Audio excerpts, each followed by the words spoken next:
couldn't tell. But something happened on the Tripod Trail.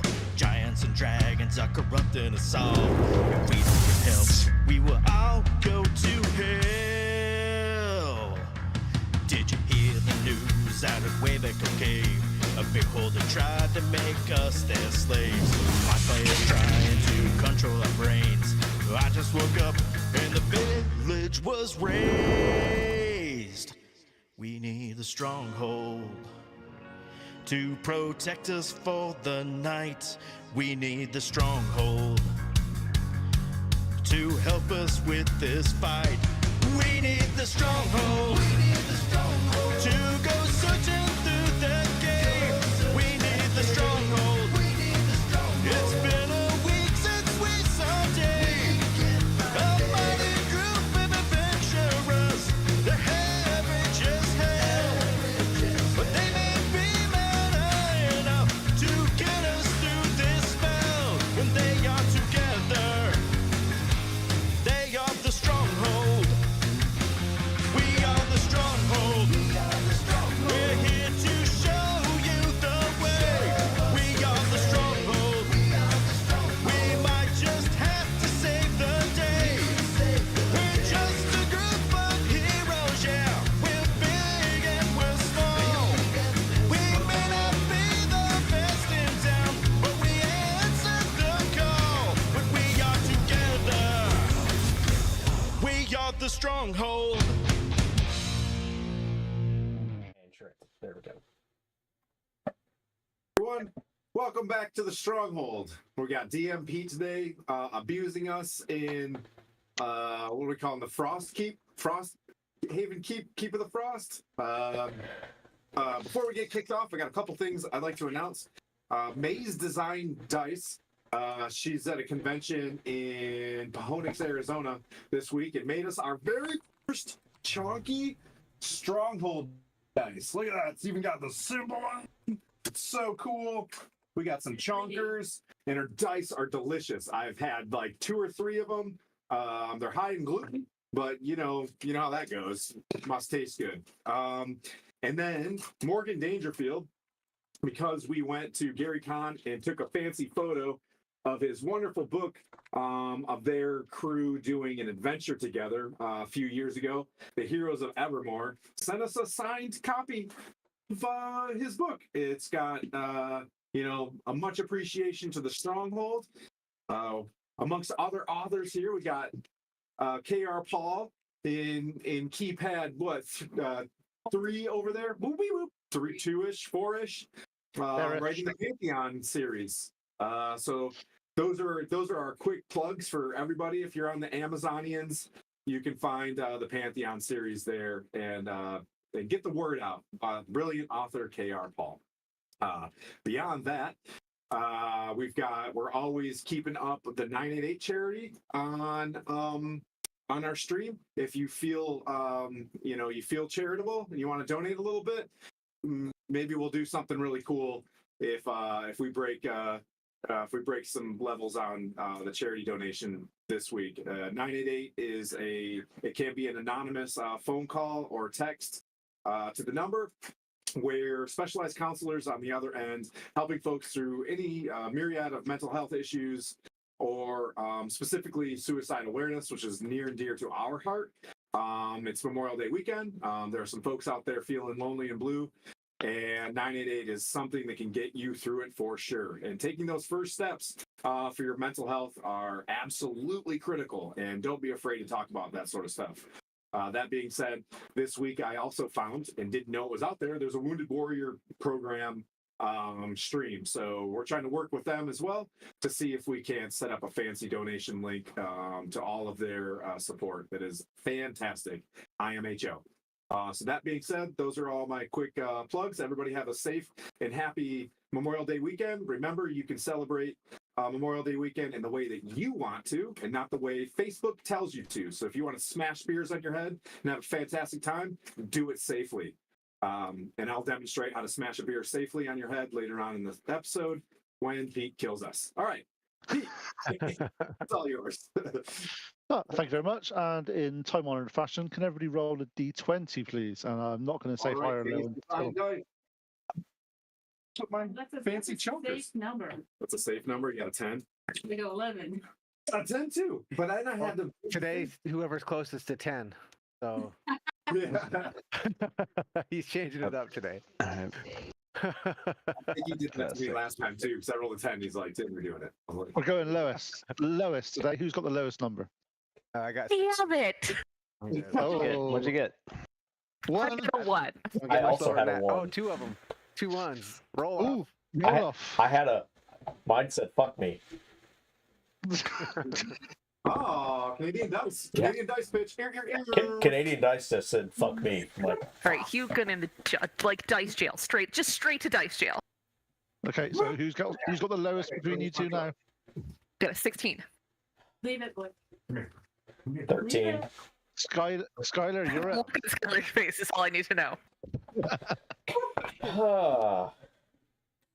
All right. So Crazy dogs. on the Things happen. on the last episode of CSI Mirabar, we finally finished the transport from Waterdeep back to Mirabar. We did some shopping, a lot of shopping.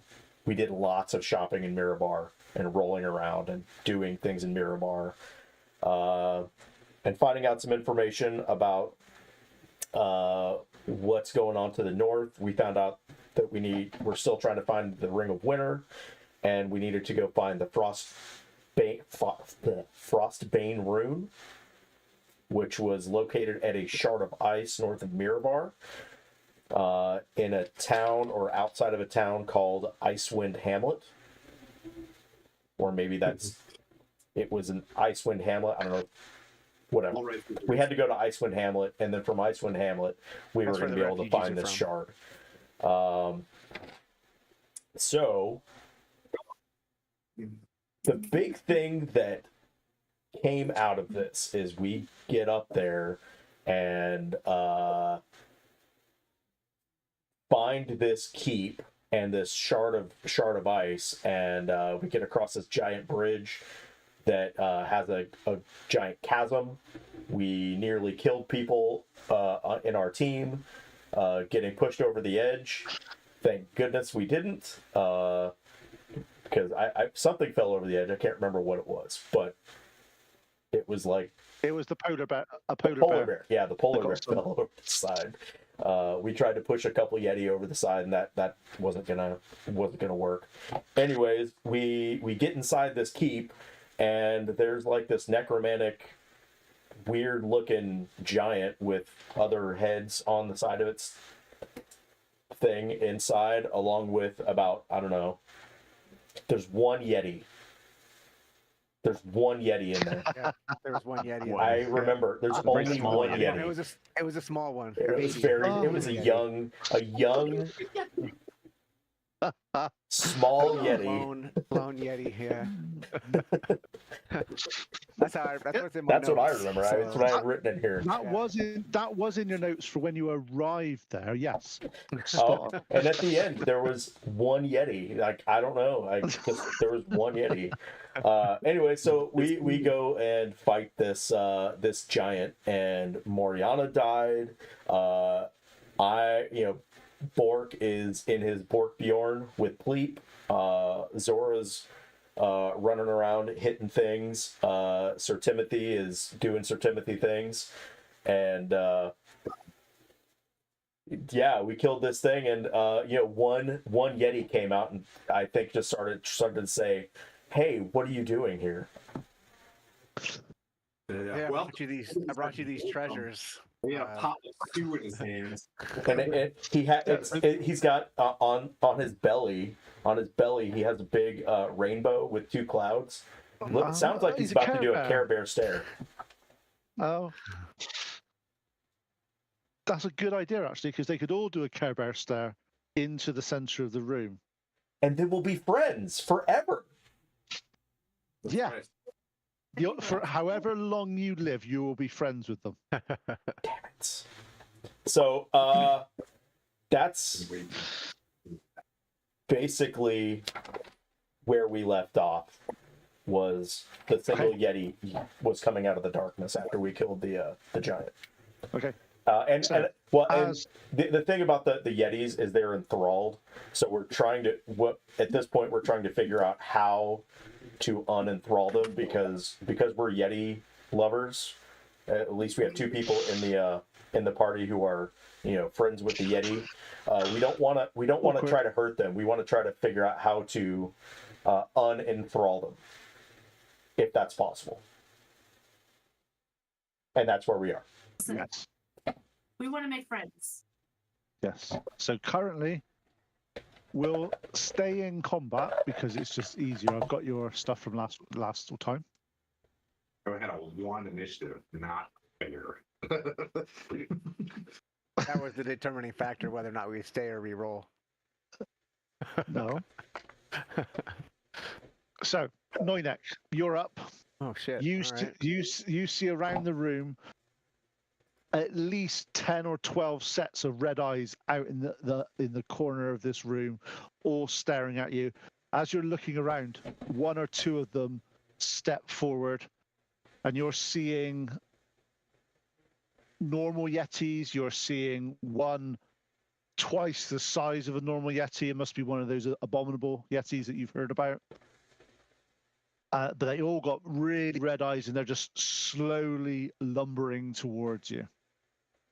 At the moment, you are in the center of the room with a big giant that's dead, and Moriana that is unconscious, and the rest of you are, I think, Pleep and Bork. Were you inside at this point? I think you were, because you came in to blast and spells. So so you're all inside. What do you want to do, Noinek? I am going to run over to Moriana and give her a healing potion to get her back on her feet. Because I don't want to initiate combat. So I'm going to do that. And then I'm going to back up behind Tim and wait to see what happens when the Yeti touched get involved.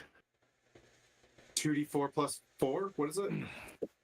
Yeah, 2d4 plus 2, I think. Okay, so that's a total 10. So you Yeah, 2d4 plus 2. You'll get the total 10. Oh, you get, is it max for this? Yeah, if you use your action to Oh, yeah. drop. Wait. Yeah.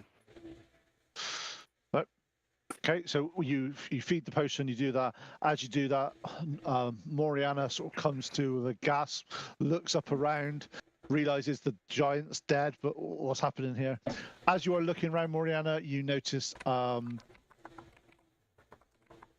2 or 3 more Yetis start to come out of the shadows and start lumbering towards the party. Ugh. Is there any place that I can use my bonus action to hide?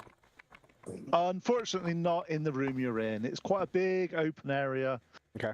With not much in it. It seems to be that this is like a more welcoming sort of area rather than a habitable area. This hasn't got any desks or cupboards or. Didn't seem very welcoming last session. That's true. Pleep, you're up. Right. I want to get down to the ground and check the giant and see if I can search his pockets in 6 seconds. Sure. Can I have an investigation roll from you, please? Sure. Yeah, save that. Save that. Big bird, chase me. 18. Nice. When you're going through his stuff there, you do find on him that there is he's got a bracelet on his arm, which is about 2 inches wide, made of what looks like it's a very white metal. I'm gonna go against my better judgment and put it on. Okay, first of all, you got to get it off his arm. It's currently around his wrist. Okay, so I need to get it off. Yeah. So how do you want to do this in an expedited fashion? In an expedited fashion, I'm gonna spit on his wrists and pull it off as fast as I can. Okay. Can I have a? That's one way to do it. Do birds produce spit? Sir Timothy's gonna be like, "Oh, my helmet's really tight." Well, birds can't, but Eric Croker No, can. help Oh, here. okay. Can I have a strength check from you, please? Oh boy. I got scholarly arms.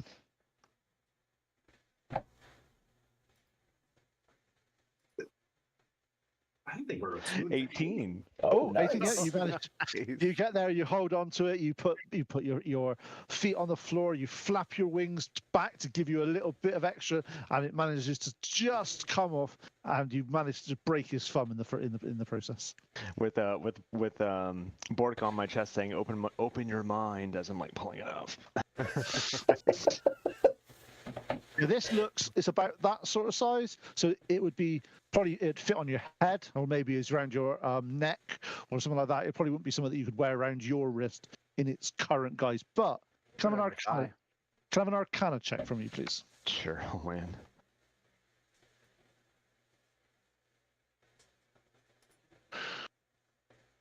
Dang, 24. God, you're on a roll today, aren't Yep.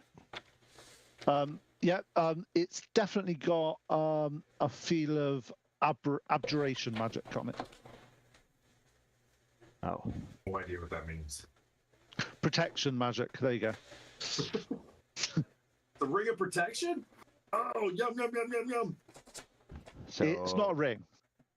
Oh, So it's probably a crown. I'm gonna go ahead and put it on my head. Yeah, and actually, when you put it on, it actually does shrink around your head and put it into a little band, Nice. and you get +2 to your armor class. It is basically bracers of defense. Nice. Thank you.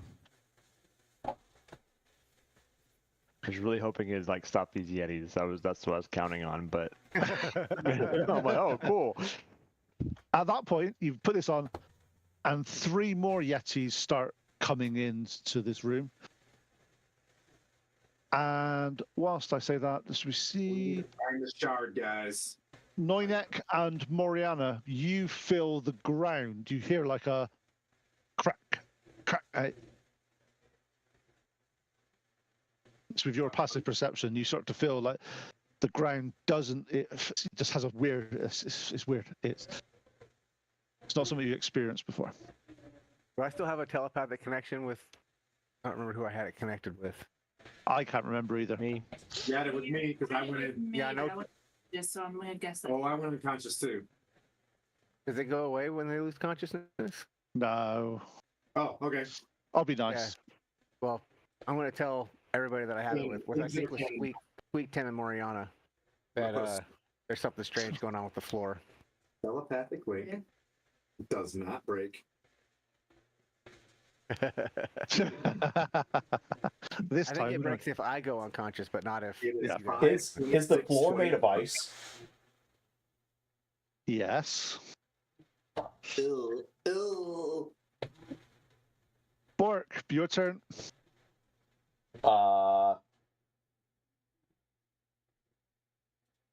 Well, I am still in the Bjorn. And Still in the what? the Bjorn. Somebody. The baby The carrier. pork pack. The Bork. But I'm on the ground now. You're But you're not flying. You're on the ground. Yep. correct. I'm going to hop out of the Bjorn and run over to Moriana and slap her on the ass and give her a level 2 cure wounds.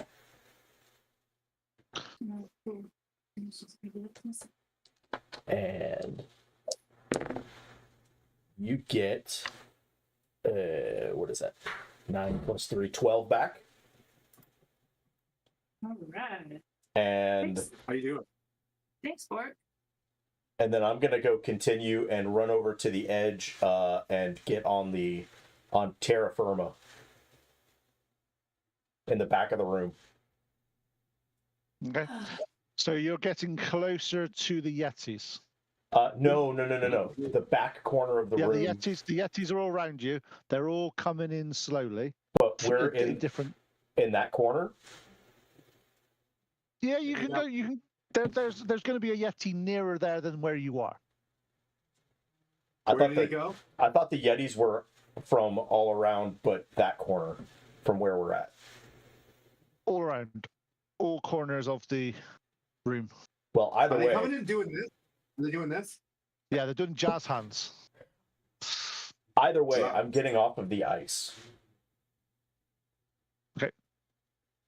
Yeah, you feel safe over there. There's no, you do get looked at by the odd sort of set of red eyes. Gotcha. And so that was my action. Heal, move. Yep, that's it. Okay, end of your turn. 3 or 2 of the abominable ones slowly walk onto the ice. Oh yeah. Foreshadowing. Okay, got it. Tight. Yeah. Cool. And at this point, Pleep, as well as Moriana and Noynek, are feeling the ground. You're getting like this ground is not safe.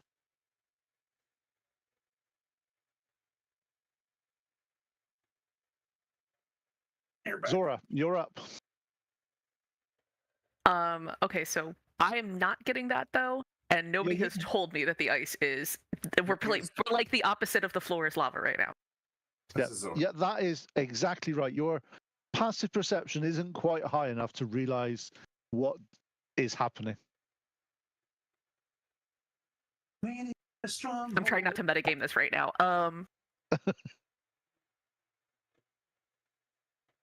So the Yetis though, they're approaching slowly, like Oh yeah. so hostile, but not like they're running up on an attack, like little Yeti fists raised. Give me, Ashley, what's your passive insight? Yeah, she doesn't have the metagame. She had a dream about this shard, right? That's enthralling them. Ugh, it's not good. It's like a -1. Oh. Yeah, you Dumbass, dude. you're looking around. No, she dies. These Yeti against you, they are very ominous and look quite threatening coming towards you, but they're not rushing towards you with claws out going.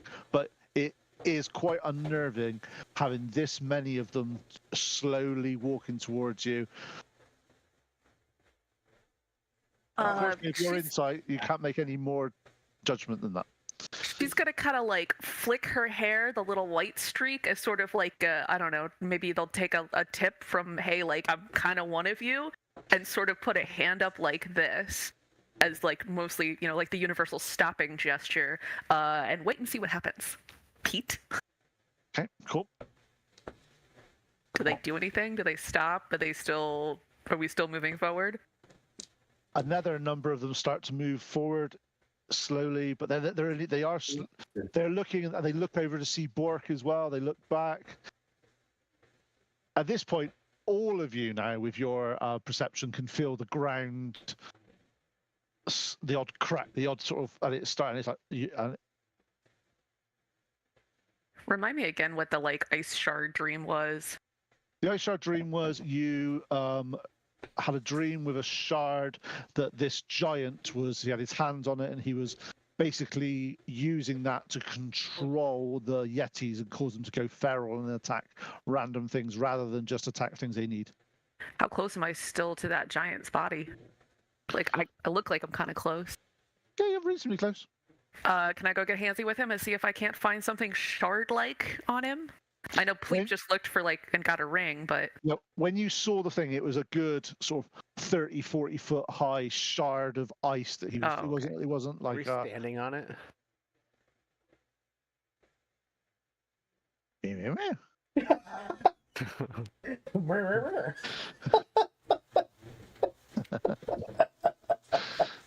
is the ice shard in the room with us right now? You cannot see it. Room. You cannot see it. Are we currently. inside Yeah, and the fish ice have shard? no word for water too, because they're in it. Moriana, are you doing anything else? Zora, are you doing anything else? I don't. I got nothing. Okay. Nothing's good. Moriana, your flash of life just disappeared. You come back. You're feeling a little bit more with it now. Do you want to stand up? Yeah. Let me stand Before I stand up, I want to look around the room. Can I do a perception check to see if I can perceive where I think the shard is? Yeah, you can do a perception check. What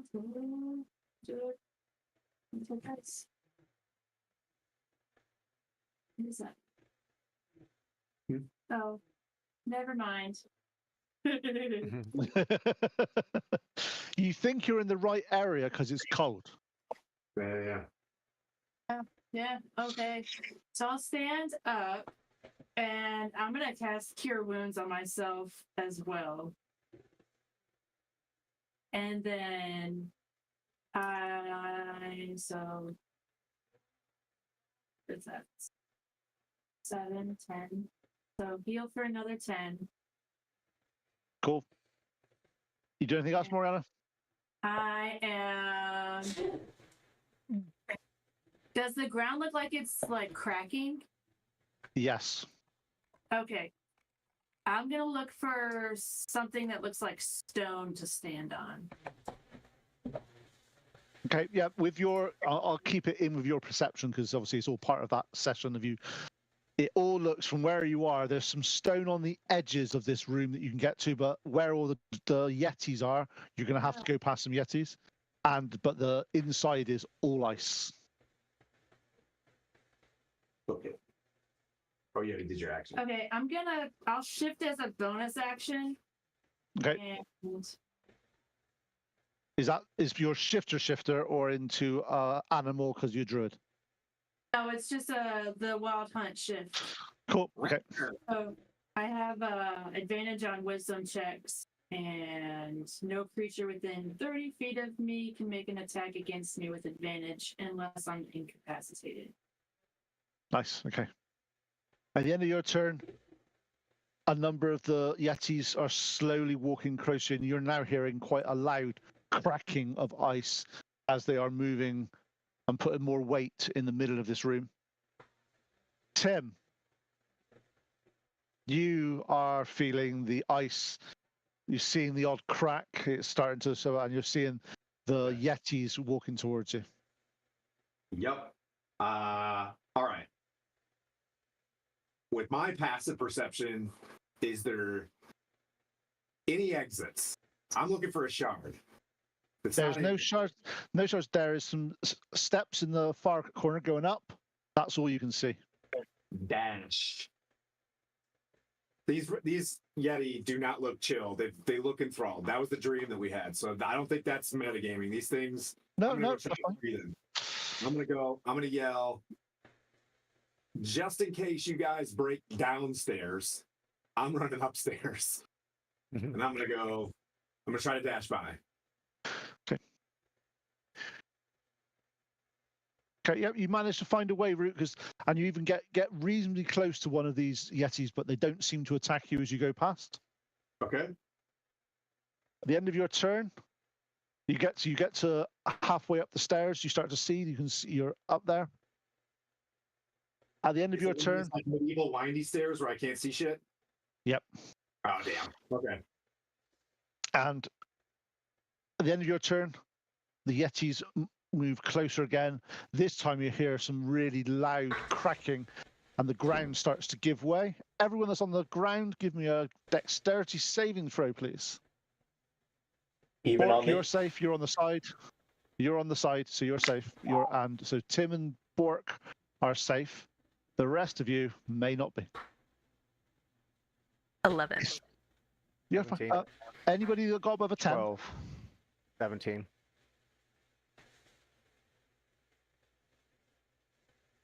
What'd you get, Moriana? A 10. Oh, yeah, you're all fine. So everyone that's done that, the ground starts to give way, starts to fall down. You're standing on shards as they fall down and smash onto the floor. Shards. About 20, 30 feet below where you are. However, with the falling on all the shards, you don't take as much damage as you would normally take falling from 30 feet because you've actually managed to hold on to parts of them and do stuff. The ones that have saved, you only take 5 points of falling damage each. Can As I you flap my start, wings as I fall. Yeah, you can flap your wings when you fall. I'll let you do that. You don't take any. There you go. Right. As you hit the floor and you turn around, you manage to all land in a nice way as well, so you're not prone. As you start to look around, in the center of this room, there's a 30-foot shard of ice with the frost vein rune on it. And this is downstairs? Yes. Looking around you, the Yeti are all disoriented and stood there as if they weren't prepared for the floor to give way, and they didn't particularly do well with that because they're enthralled. They didn't do particularly well on their dexterity set checks. They're all prone at the moment. So start of the round, Noinek, you're up, and you are on your feet. You are stable. It's difficult terrain around here now with all the cracked ice and shards of ice all over the place, but in front of you is a 30-foot high shard of ice, about sort of 5 foot, 6 foot thick, and in the center of it, carved in a deep blue color, is a rune that you're taking that it's the Frostbane rune because you've not actually seen it, but the other two have. All right, I'm gonna go try to grab it. The 20, 30-foot tall rune? No, the rune that's in the middle of it. Oh. How big is the rune in the middle? The rune is etched into the ice. Okay, then I'm gonna go touch it. Like this? Okay, so as you reach up and you touch it, can I have a wisdom saving throw, please? Is this for against a spell? Yeah, you have advantage on it. That's way better. Can you go to Christicam, Skylar? 16. Got it. 16, okay, yep. As you hit there, you feel some of your life force being taken out of your hand. You lose 2 hit points to necrotic damage, but it would have been a lot more than that if you hadn't had passed. And just in time, you manage to get your hand off as you see sort of wisps of your energy leaving your hand and going into the vein. All right, I'm gonna not touch it again. You just can't do that to cast shoulders. Switch cameras here. See if there's a hiding spot. Is there like busted up ice and stuff that I can hide behind? There's some ice that you can get near enough behind. It'll give you, say, half cover, say 3/4, yeah, half cover, because it's not that big. It's just shards of it. So yes, you can find somewhere. I'll take that.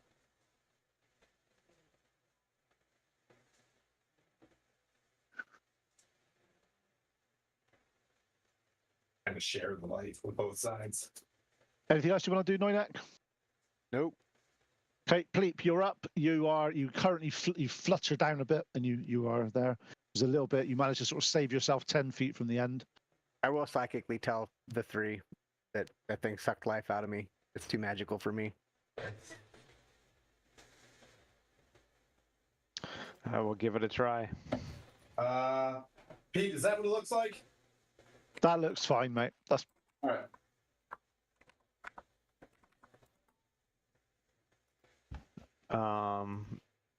Yeah.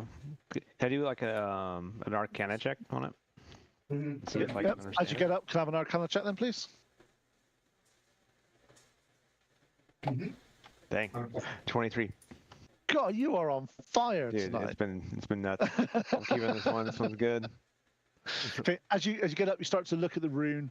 You get the sense that it is part necrotic, part conjuration in nature.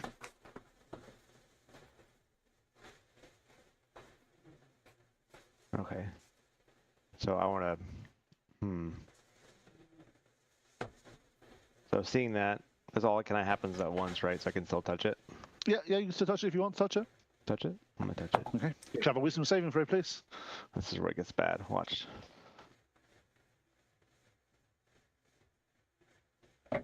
See. 16. Okay, yep. You same as you start to feel it. You start to look at it. You start to see like a glow come around your hand, and then you start to feel pain as it starts to take energy away from you. You manage to pull your hand away from it just as a bit of energy shoots into it. Lose 2 hit points, please. Let people know. Let them know I can't do anything with it. It must have something to do with maybe the ones that have been touched by the Yeti. Maybe they can try it. Anything else you're doing, Pleep? That's it. Bork, you're currently on the floor above. There is near you. There is one Yeti to your left and one Yeti to your right. They're on the border still with you.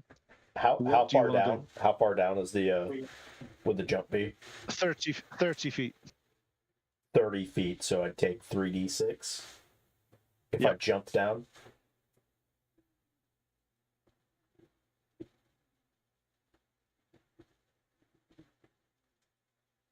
Screw it. Well, how close to the stairwell am I to go down? There's Or I'd have to go around Where the you edge of are. the room to get to it. yes. I'm just gonna jump down Yeah. and take the fall damage. Okay, I'll let you roll your own damage Wait. because then it's not me that's making the damage; it's you. 10. I take 10. Nice. And can you give me a dexterity saving throw as you hit the floor, please? Yeah, I fall. It's a 6, Okay, you're a prone, 9, okay. a 9. I will use half of my movement to stand up, and then I'm going to use my performance of creation to make a giant battering ram. Nice. A big 100 gold piece battering ram. Nice. Large. It's a large battering ram.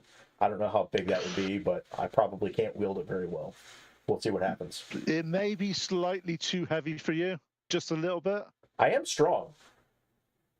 You're not that strong. Okay, come on. You got strong friends though, buddy. So, out of nowhere, battering ram. And on that note, it's Zora's turn. Bork, did you tell me anything like, hey, come take this battering ram for me and knock that thing down? I probably didn't know how big it was going to be, so it's probably just like poofed out of nowhere, and all of a sudden I've just got this giant log on top of me, like. Okay, I would like to pick up Bork's battering ram, preferably off of his little mechanical body. Hey, buddy, you want me to do something with this? Like, Yes. hit that thing? Hit it. And a battering ram gives I you would plus like 10. to smack the crap out of that thing with Are you Bork's going to do battering it? ram. Are you going to do it a bada swing, or are you going to try to run and hit it? Which is going to allow me the most damage? So No, I want you to tell me which one you prefer to do. Then I guess I'm going to have to go with the Zora standard of like a swing and a smash. Because I usually use a mace. Yeah, that's fair. Could I have an attack roll, please? What, like, just want smash Just- with, I don't know, Yeah. strength? Yeah, proficiency plus strength. I'll be nice. It's a big piece of wood. You're used to hitting things with big pieces like this, so. hold on. There is something with a battering ram that I think a battering ram gives plus 10 to hit. I think.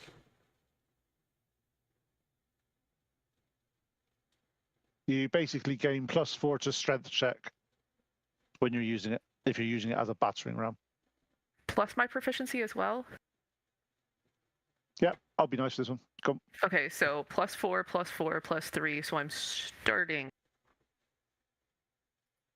this at +11. Oh, you use portable So ram, that's right? 21. Yep, go for it. Oh, I rolled a 1 almost with every single one of the new dice, by the way, as I was trying to attune to Okay, so that was a 21, sorry, Pete. Yep, 21. That's as you go to it, you hit the center of this obelisk, and you hear a big as a crack starts to go up the side. Can you roll me some damage? Can I have a D8 plus your strength, please?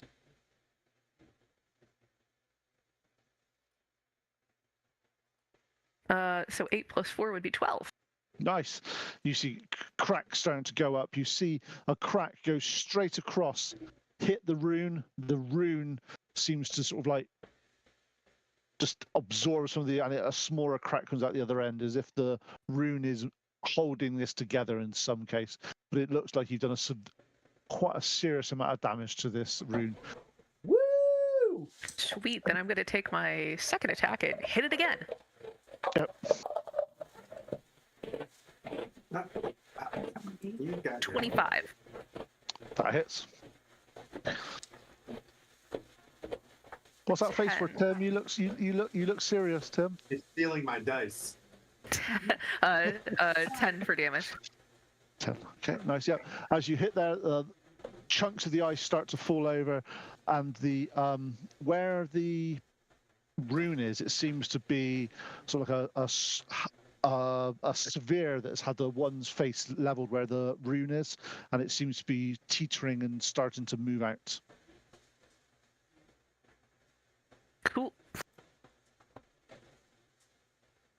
Moriana, you are next. You've seen Zora go. You've seen Zora go in and lay into this thing with an oversized baseball bat. I am going to stand up and move to something that looks solid to stand on. This ground floor where you are is made of stone and rock. There's just shards of ice all over it that's come down from the floor above. All right, and I am going to cast Thunderwave onto the shark. Thunderwave goes on yourself and goes like a 10-foot radius away. It's like a kaboosh, which is from you. You'll have to just figure out how to not hit. You can do it in front like this. Yeah. And then it goes forward from you. Yeah. Right, so I'm going to make sure, I'm going to position myself to make sure that there's nobody in between myself and the shard. Okay. And You with can a do that. swing of my staff, I cast Thunderwave on the shard. And I don't know if it gets a Constitution save because it's an object, but there is a save involved. It fails. Okay, It's got quite a few cracks in it. It doesn't quite feel like it's all together. okay, and it's going to get 17 thunder damage. Okay. As you do that, you hold your hand out. Shock waves emanate from your staff and resonate through the monolith. It shatters into thousands of pieces of ice as it shatters all over the place, and the frost rain rune stays in its place for a second or two and hits the floor, and you hear a big as it hits the floor. As you look at it, a small crack appears on the rune. Yeah, destroy that thing. I'm upstairs. Oh. I don't. I whoopsie poopsie.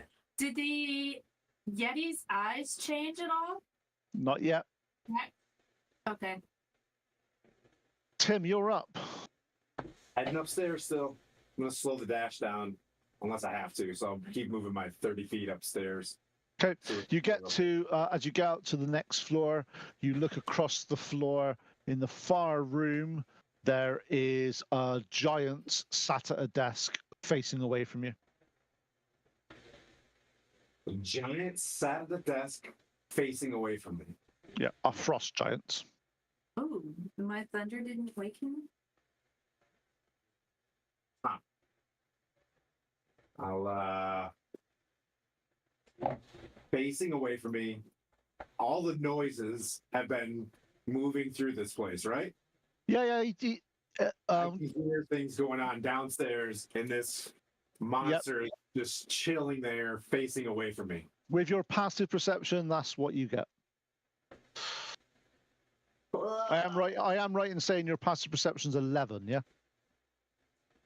It's not good. Yeah. 11. Yeah, passive perception. Yeah, it's either way.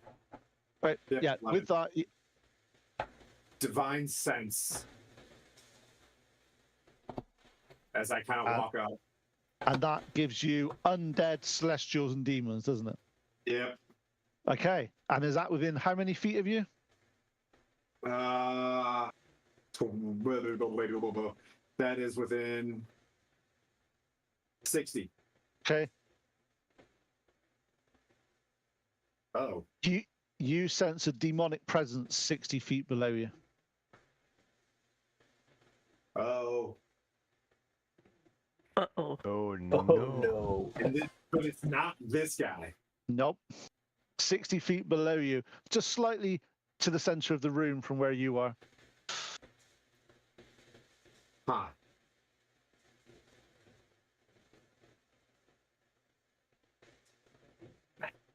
Good morning. I'm at the top of the stairs to be able to use the rest of my dash. I guess Divine Sense is an action. Yep. So yeah. Good. In giant. Good morning. So No it's like, response. Booga booga. Oh, No just Completely blanks you. catatonic-ish, huh? Interesting. All right, Okay. I'm gonna assume this is part of the old enthrallment situation. I'm feeling a good Theoden King being yeah. Yeah. All right, gonna head back downstairs with that intel, and I'm gonna yell downstairs, "Demons down there!" We're still connected psychically. For the record. Oh, and can you please say that to me? Because I want that also to be like, you don't need to yell. I'm right here. I'm like, we can't hear you, but I know what you said. We're And then I'm connected gonna whisper psychically. instead of saying it in my head to him. Okay, Noinek, you get there's a demon down there in your head and you hear it as well, because the other people need to hear about this anyway. So Yeah. they all hear it. Yeah, Okay, so yeah, everybody already hears it. Gotcha. yeah. And at this point, the mist is now just hitting the floor as this shattered obelisk is all over the place. And in front of you is it's about sort of 12 inches sphere with a flat edge with the frost rain rune carved into it. And it's fallen on the floor. And with your passive perception, you see a slight cracking in it. And you see sort of like steam or gas or frost coming out of the frost rain rune. Frosty demons. What? I was looking to see if I had like a bowl or something that I could put over the top of it. Yeah, I don't have any cool things I can do. I'm not a very cool dude.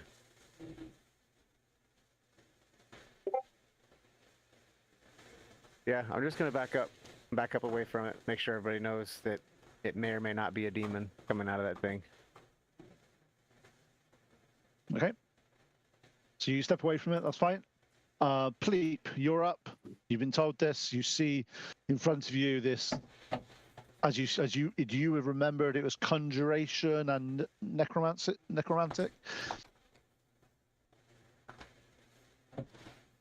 What do you want to do? And not touch it this time. But Breaking that thing, at least we can get the Yetis on our side. Send yes. Yeah, Send so I'm gonna go ahead and try to use I'm gonna use magic missile for the impact. Yep, cool. So level 1. Rolls easy damage. Dude, spell soaking us on this dang piece of rock. Everybody start throwing rocks at it. Is it safe to assume that psychic damage doesn't damage an item? You've never seen it damage an item before. Okay. Kind of what I was thinking. Give me 14. 14. Okay. 14 hits. You concentrate. You send your bolts in. Is it 2 bolts? Isn't it for this one? 3. 3 balls of force running on the final one. The rune cracks open, falls apart.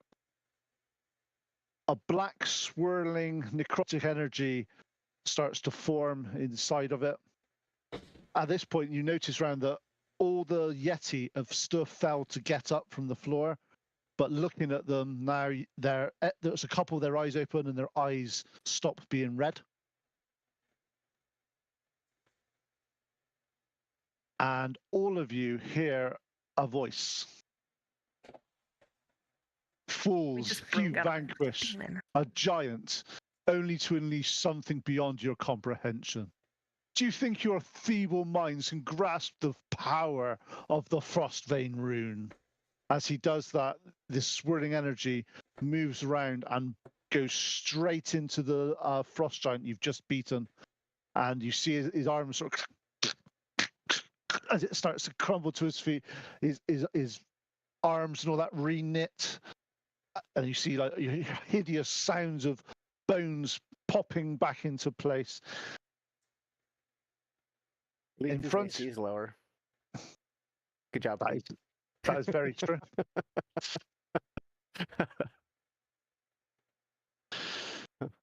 And you see in front of you a broken frost giant.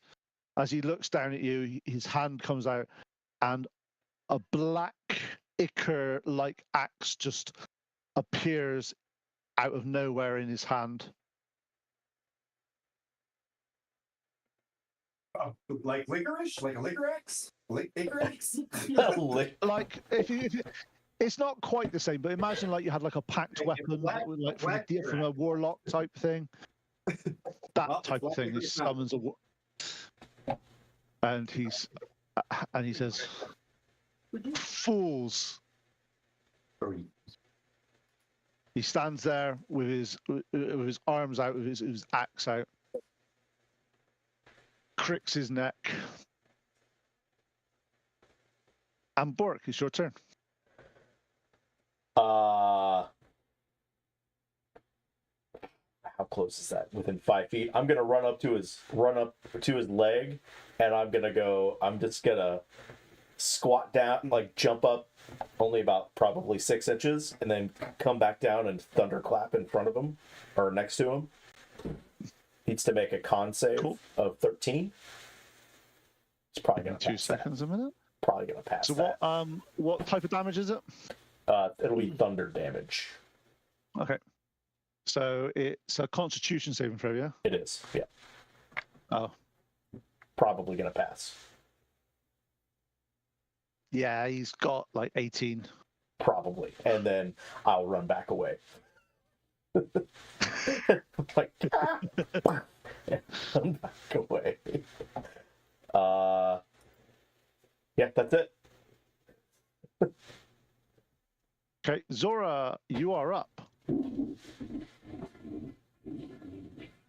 I'm gonna like yell at the Yetis now that they don't have glowy red eyes. Again, I'm gonna flick my hair and go, "Hey, come join us against this guy."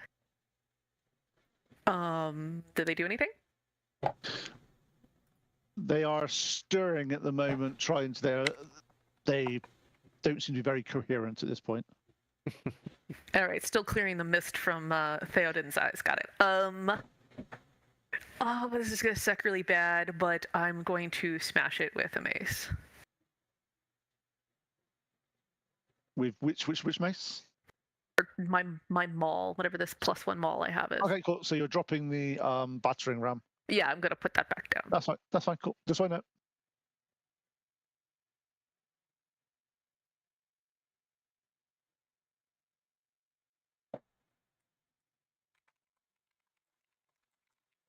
$28. God, I hope that hits it. That more than hits it. That was like, yeah. You could probably even pick Glancing a spot. blow. Yeah, that's definitely not a glancing blow. It's in my tray. I think I might actually have a moonbeam. Yeah, it's just That's 15 damage. Nice. As you hit into this thing, you notice that the wound goes really deep, but there's no blood coming out at all. Just Neat, but I'm gonna hit it again. yes, fair. What to say? 40-foot radius. 29, so I know that hit. Oh, you both are on fire tonight, rolling dice. Well, after last week where I just pooched it left and right, like Don't worry, I'll counteract all that. Oh, okay, cool. 14 damage. Yes, nice. Anything else you doing, Zora? That's fine. I don't think so. My only other thing was trying to get the Yetis on our side. So we'll just wait on that and see what happens. Okay, Moriana, you're up. All right, Moriana is going to quickly find cover behind the stairs, and which on the map. Well, am I in melee? You might be.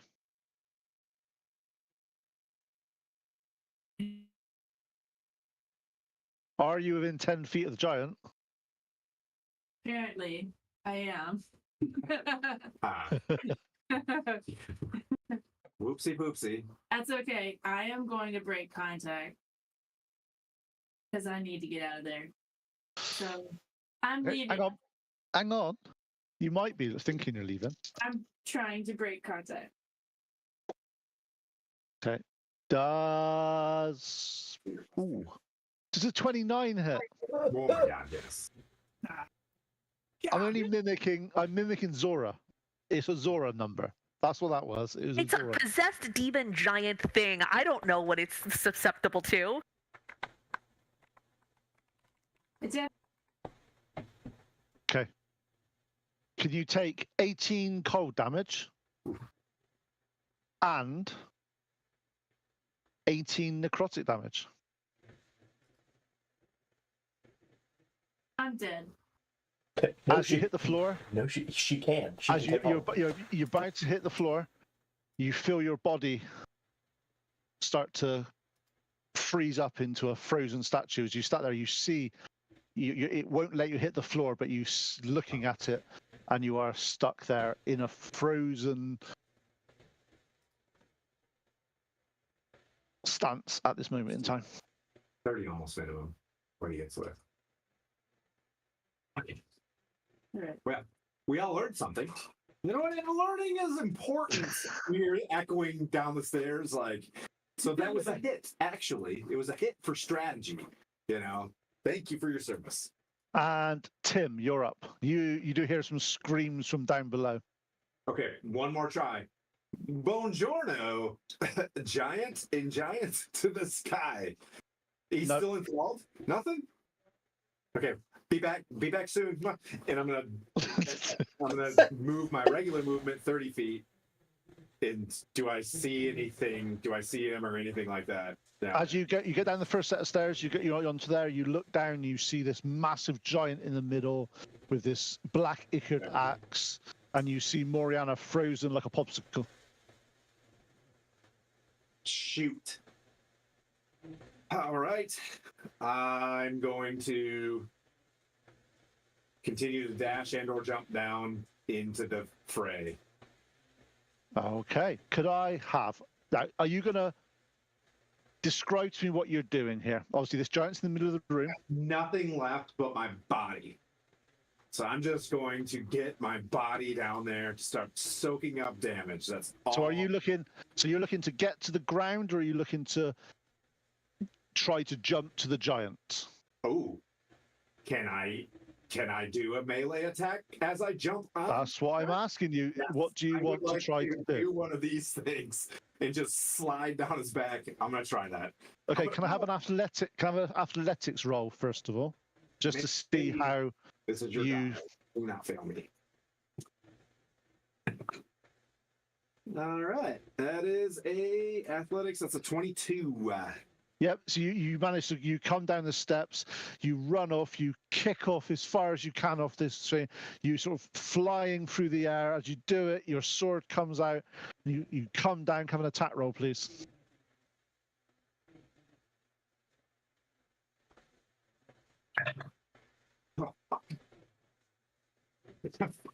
That's a 9. Anyways, I made it down there. As you go down there, you start to. You might have just slightly overshot with your momentum. Yeah. You clip it and you fall. You can roll your 3d6 damage. God dang it. Oof. Okay. Oh boy. I'm dying in the next round, everybody. All right. I'm down there. Okay, there you go. And and can I have a dexterity check for saving throw at the bottom, please, just to see if you end up prone or on the floor. So Yeah. prone or stood up. Yeah.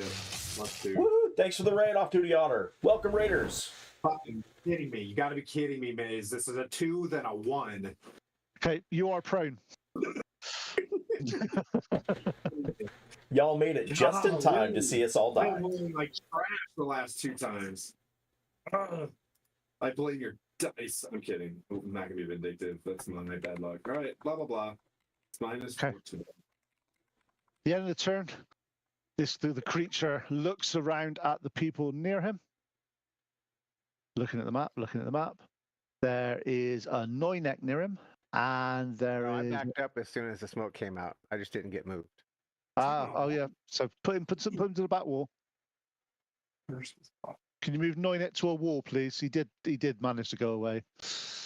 So the people near is you've got Moriana that's an icicle. You've got Zora and you've got Pleep and you've got Tim that's on the floor. One of those is designed for being hit really hard in the face. Yeah. I have a beat me face. Please hit me, Pete. I want you to hit me as hard as you can. I've got a beat me face. You say the nicest things. God. Okay. So first of all, does a 23 hit you, Moriana? Wrong one. Zora. Yes. Okay. As he goes to hit in, you take 19 slashing damage plus 7 cold damage. So 13 damage. Depends on if you're resistant to cold. You are, you are. Sorry. And at Like this point, everything. you see him turn round and hold his axe out at Pleep. Does a 19 hit you, Pleep? Sleep is not designed for getting hit really hard. No, but I still got my mirror images out since never. And don't you have the extra AC right now? I think there's 3 left, isn't there? Or 2. 2 left. Yep. One of them dies. You see this polar ray completely hit through your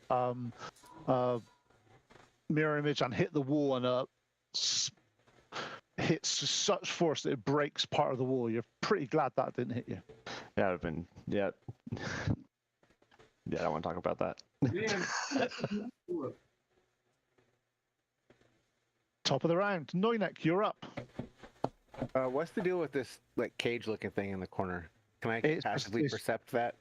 It's just Oh, my bad. it's fine. It's fine. It's nothing I can dodgy at all. remove it if you want me to, Pete. I will put- It's a dungeon. No. I will put my hand up. It's nothing dodgy. Honest. I'll let you off. I'll be nice if it were. If it is, I would be an evil DM, and I'm not that evil. Okay. I am going to run over behind that Yeti that's over there in the corner, because I'm less scared of that than I am of this freaking giant. Is there any like rubble or anything that I can bonus action hide behind and try to get a sneak attack out of this thing? Well, you don't need that because as Zora is in melee combat with it, you get sneak attack anyway. Right. All right. This way, Gary? Yep. This way. Okay. Yeah, I'm hiding behind that guy. I think he's prone still, right? Yeah, all the Yetis are prone at the moment, so you're basically just Like I'm kind of rubbing his belly, like, "Hey, buddy, come back to us. I don't Come mean you back. any harm, but I hope you wake up soon." I don't have advantage. No. Ooh, nice. 19 plus 8, 27 to hit. Oh. Yes, All that right. hit. All right. We could use a crit about now. And what damage is this? Huh? What type of damage is Psychic. this? Psychic? Okay, just checking. I hope it has a psyche. 10, Depends on what he's immune to. 17. 18 points of psychic. Or actually, sorry, 17 points of psychic and 1 point of, I think, lightning. Let me look. I think it's a good time for that. I think it was Yeah, lightning. we Lightning. did. It is lightning. Yeah, so that's how much that total damage? Is that 20? No. 10, 19. 17, 18 total. 18. Yeah, it all goes through. You look like it does the damage you think it should do. Okay. Well, since I didn't have to use my bonus action to hide, I'll use it to do another attack.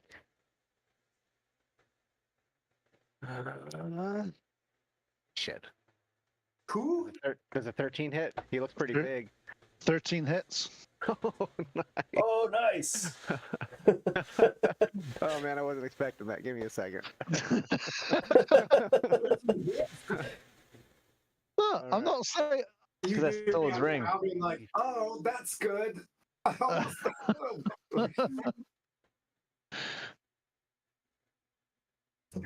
wow. That'll be 6 points of psychic damage. Nice. Finished him off. And I'll just kind of get low behind the Yeti and just keep scritching his tum-tum. Okay, Pleep, you're up. You've now got one of your little mirror images next to you. One of them. Okay. I guess I'm just gonna leave that for now then. I'm gonna cast fireball, but firebolt on him. Okay, cool. So 1 second. 22. Okay, you hit him. How much damage is that? Second.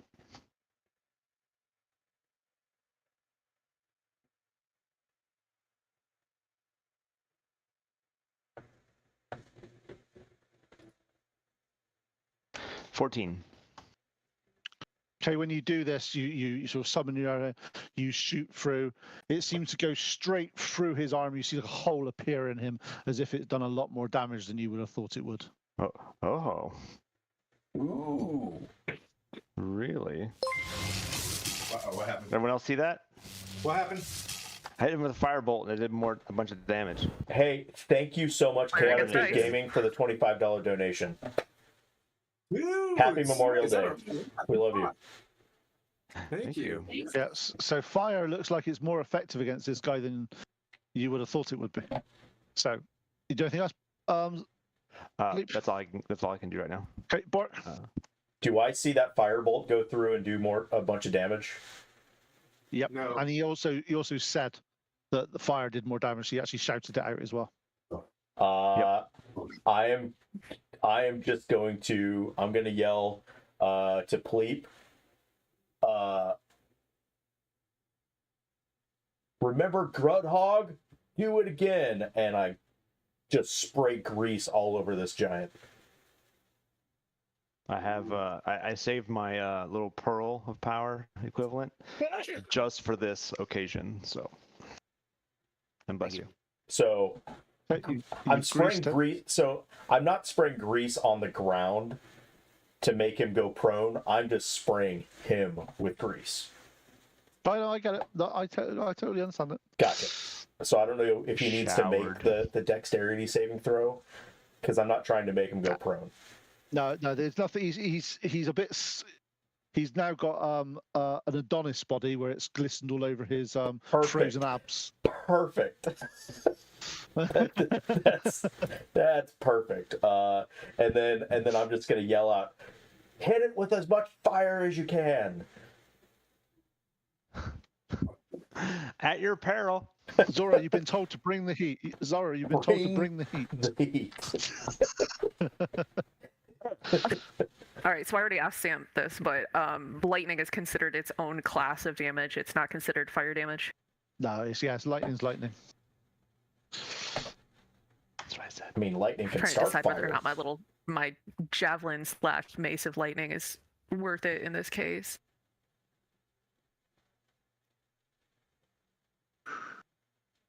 Is the ground on fire right now, or is he on fire right now, or did you just spray it with I grease? just sprayed him with grease. That's all I did.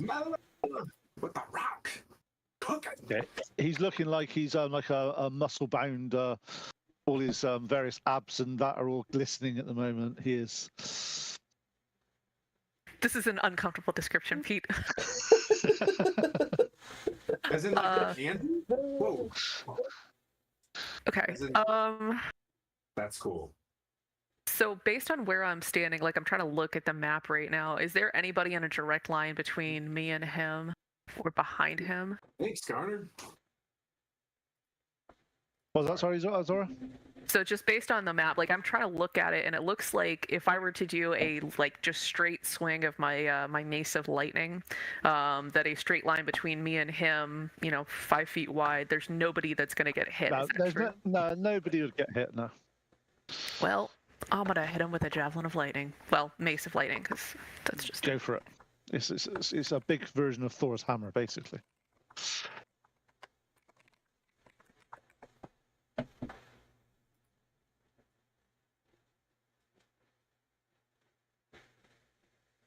$16. That hits. Okay, the damage using the lightning is 46.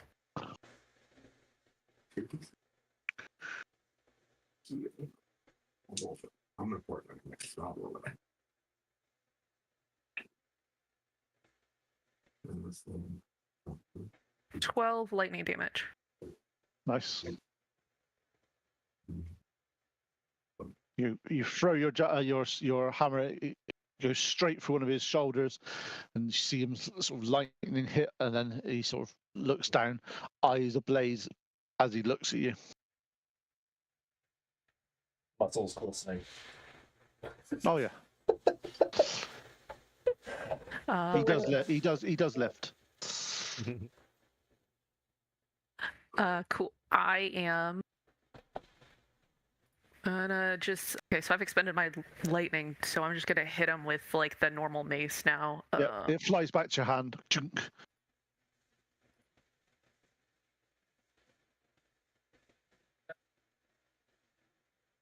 All right, 22, which I know is gonna hit. Nice, dude. Now it's just 1d4, so 7. Yeah, 7 bludgeoning. Nice. Yep. He takes it, and a bit of blood. And he sort of you take the blood from his mouth and just throws it on the floor. He's like, Moriana, you're up. That's a death save, bro. Death save. I'll let. Do you want? I'll roll it because I'm nice like that. I'll roll it. You don't know about it then. 12, anyways. Anyway. Yeah. Uh-oh. Okay. No worries. So, Tim, Tim, you're up. I'm going to do something heroic. I'm going to scooch over to her because I'm in melee. Yep. Yep. Go over there. Bonus action. 4.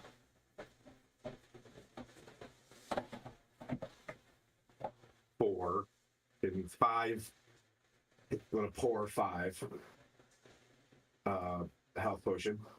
And I'm going to pick her up with lay on hands. Like Tyr will get you out of this mess. And try to use myself as cover to get her out and try to get that opportunity attack. As I put in 25 lay on hands. Okay. So you've basically gone down there. You've put a potion on her throat. You scoop her up, and you're getting away. So when the giant, you're expecting the giant to hit you rather than her. Yes. I look her in the eyes as I do this, and I'm like, "Do bear stuff." As I try to walk her back, as I'm definitely gonna get smoked. With your history, that could mean more than one thing. Exactly. I'm not being the smartest. You know what I mean? Yeah. Your next says Here, that I have, now? like, Nornak, you get me. Wrong Moriana place. looks up. Moriana looks up and goes, "This isn't the time." Right. Not here. Everybody's watching. It's always the right time. Okay. Does a 24 hit you, Tim? It sure does.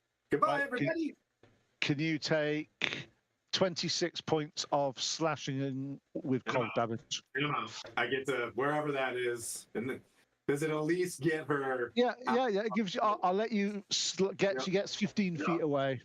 She feels the warmth of Because tears basically, what had happened is below. you would have got to the 10 feet away. As you tried to go 10 to 15 feet, he would have attacked you, and that's when you would have dropped Moriana. Okay. But Okay. It's now the giant's turn.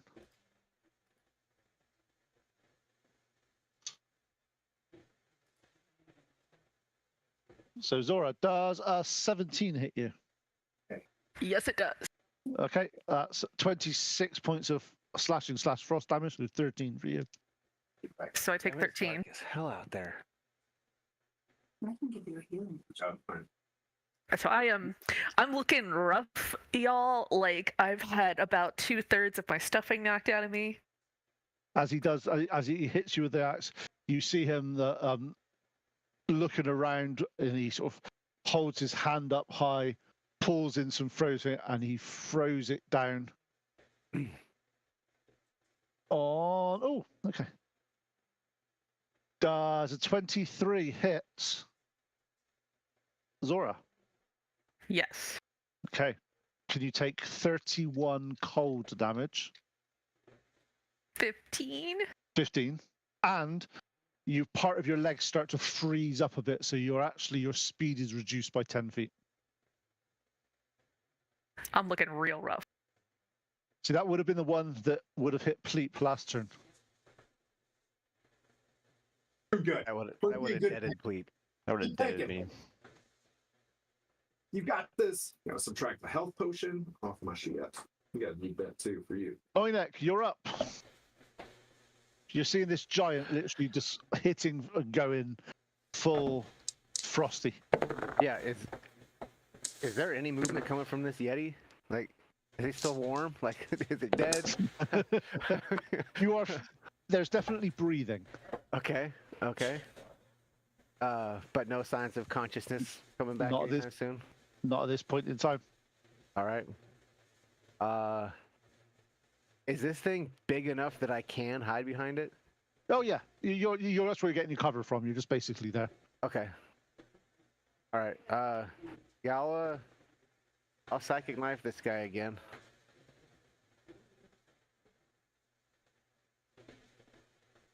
Uh, 22 to hit. That definitely hits.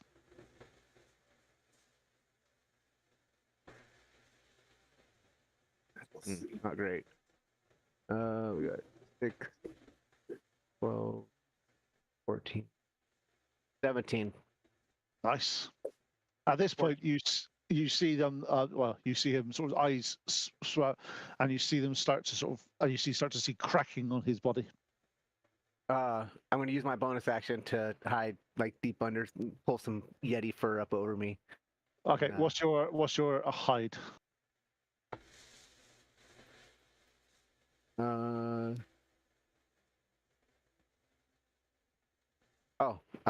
Now I get a natural 20. 30. Now I get it. You're really you're just like pulling the Yeti fur over you. Right. Cleep, you're up in the front in the room. You've got this big giant. Next to the giant, you've got Zora. Yep. So I'm gonna try and position it the best I can. This fireball from my last little gem to kind of get to reuse the spell slot to do a level 3 fireball. Okay, I'm just trying to see where have you got a fireball Kinda on template? Yeah. So if I have it's a Tim, have you got a fireball template? 20 that you could put feet. down? How tall Yes, is I he? do. How tall is he? He's 25 foot tall. If you hit the top of his head, it won't So get us. top of his head, we should be good. Yeah, that's fine. Yeah, do that. So it's gonna be right on the top of his head. Just. All right. Yep. I cast it, but You go. put my hand up kaboom! and just spirit bomb, fireball. Here we go. Boom. Let me do some damage. Roll some damage. I- And I will add some more to it just because it's fun to.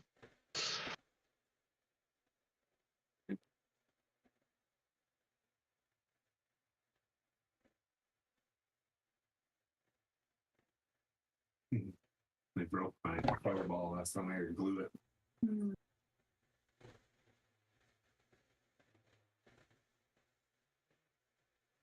That's a big fireball. That is a big fireball. How much damage? No, I'm saying that ring is massive. I mean, that's it. That's the Wizards of the Coast fireball. So I got hit. No, It's above his head. That's why I was asking where he was putting it, because it could have been interesting. 34 fire damage. Okay, hang on, let me just do some maths a minute. So hopefully 68. Plus whatever the grease damage. Plus the grease and his vulnerability. Okay. As you see the explosion goes off, you see parts of one of his arm that hasn't got the axe just falls to the floor and starts to just as if it's cracked off his arm. One of his knees gives way and he's kneeling down. But whilst he's this, fire starts to lick all over his body and starts to burn him whilst he is there. But he is still up. But he is looking as rough as he can nearly look. Yes. All right. Bork, you're up. Can I get to Zora from where I'm at in 30 feet? Was it?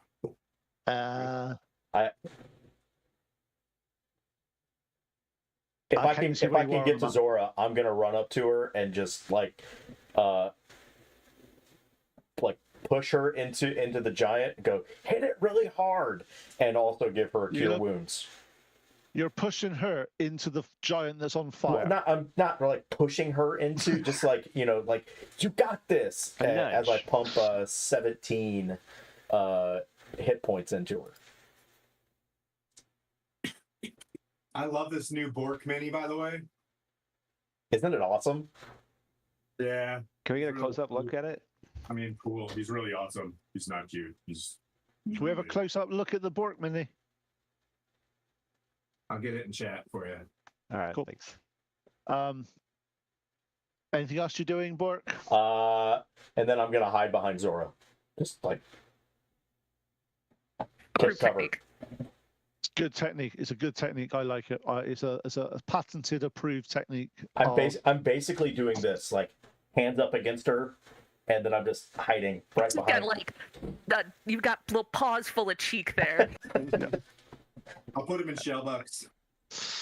Yeah. Right. Okay. So you've had your cheeks clapped by this little robot dude. What? What? You hear it, Bork? I do not consent to that. Certainly not in front of my husband. I will submit.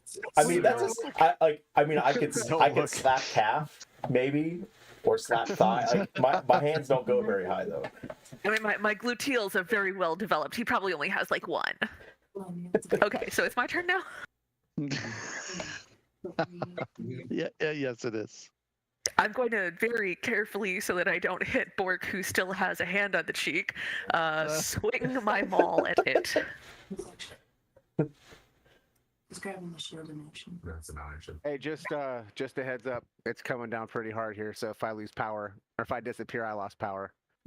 All right. Gotcha. Is it that bad? GP, Though, does is a it? 25 It's hit? coming down pretty hard. It's dark outside right now. Just a little bit. Like Just- nighttime dark. Is it not nighttime where you are? No. Oh, 11. It's 3 o'clock in the afternoon. that's not a good thing then. How much damage? 11 smashy damage. Nice. He's looking rough. I'm gonna do it again. 23. Hittage. Another 11. How do you want to do this? Nice. Yes. Did. Now As this is just kind of like her standard now, she just brings back and just goes for the knees. Like she's aiming for like right along the side of the knee, through the kneecap, tearing ACL and some MCLs, and just knocking the F out. Okay, as you do that, you hear, you bumbling simpletons. You traded one peril for the far greater. Your stupidity is almost as boundless your weakness. As it dissipates and goes out the top. I thought it was gonna be like, you haven't seen my final form yet, and then yeah, right. another one. And at this point, the Yetis, better late than never, start to sort of come up. As they look at all of you, they start to sort of look like they're trying to sort of get close to you. And one of the abominable Yetis puts his hand on one of the Yetis that were approaching you and pulls him back, shakes his head. You see the abominable Yeti bow his head to the party. I don't see shit. I'm still giving scritches to my Yeti. And at that point, they all start to sort of disappear off and leave the party be. However, you do have one of your friends your Yeti gets up and leaves you. Oh, did the big sleepy Yeti get up too? Yeah, they've all got up and left. Okay. Tim is currently unconscious, so I won't let him do a Dave saving throw at this point. Anybody going to save him? I kneel down and cast Cure Wounds on him. Tim, you go as you look up. The giant demon, whatever it was, is no more. Yeah, was I feel like there's a demon down here. What happened? Yeah. You saved my life. Hey, so Sir Tim, you remember how like you told me Tyr and all that stuff, and like I know you really don't like demons, so I just like we killed him for you? Like, is that good? Like, did I do good? High five. Yeah. Oh, okay. We're not out of the weeds yet. There is a frost giant upstairs, kind of catatonic. So, do we want to power up real quick? There's one more frost giant up 2 stories, sitting at a desk. Was not responding to me whatsoever. Now that I think this demon's gone, maybe the frost giant's back. Maybe they're not. I don't know, but there's still a big dude upstairs. I think we came here and did what we needed to do. I think we should leave as soon as we can. Yeah, I'd love to do that, but if there's an evil frost giant hanging around here, you guys can go on, and I will do my best to try to get rid of this guy. You're looking too good. I don't think that's smart. Oh, we could power up. What heals, and we could do some potions and go up there, with a plan this time, straight up the stairs and bonk them. Could be like tiny hut for a bit since we're not currently in combat, and then try this after a long rest. We can talk to these No, Yetis. I am out. Yeah, you know them. Could be short rest to get him back a spell slot, and then try. I really feel like we need to go up there and try to communicate with this thing. Make sure that we're not leaving a scourge upon Icewind Hamlet. Tim, my friend, my brother in Tyr, I believe the last time that we attempted to communicate with something, it did not go terribly well for us. Perhaps we could come back after healing. I'll stand out of melee range this time. Straight up the stairs. I mean, can we look up? Is he coming down the stairs or anything like that? And I can point to just straight up there. Noina can go check him out. Oh no, I have to invoke Dad. Sir Timothy, what did Dragonov tell you last time? Probably can't win them all, but I just feel there could be a chance. This thing's sitting up behind a desk, and it was catatonic. I was trying to talk to it. If everything was enthralled here, there's a chance that this thing was possessed or whatever. I just feel we should As give they're arguing, I'm going to just kind of sneak up the stairs and start heading that direction. Okay. Does anybody have a passive perception of 30? Nope. No, so I've got a passive perception That was of 13. yeah. No. Noinek That's almost the same thing. in fact, you think Noinek's still in the room with you. Noinek, as you go upstairs, you got the steps. You look across this room, and there is a frost giant with his back to you, sat at a desk. I'm gonna remain stealthy. I'm also communicating with Tim, letting him know where I am at this point, because if I get dead, I want him to come save me. I'm just gonna Can you have start walking away from Zora, being like, "Don't be mad, don't be mad." I'm not mad. I'm just disappointed. Can I have a stealth check from you, please, Noinek? Roll it. I'll take the whole because thank you. No more. Can you get a that hurts emotionally? Emotional damage. check? Emotional damage. You said stealth, right? Yep. Dirty 20. Good job. Okay. Thank you. So as you start to sort of progress around, you're following the shadows. You get to the side of this frost giant. You look up at him, and there seems to be just lots of frost on him, as he's a frost giant, but he doesn't seem to be moving.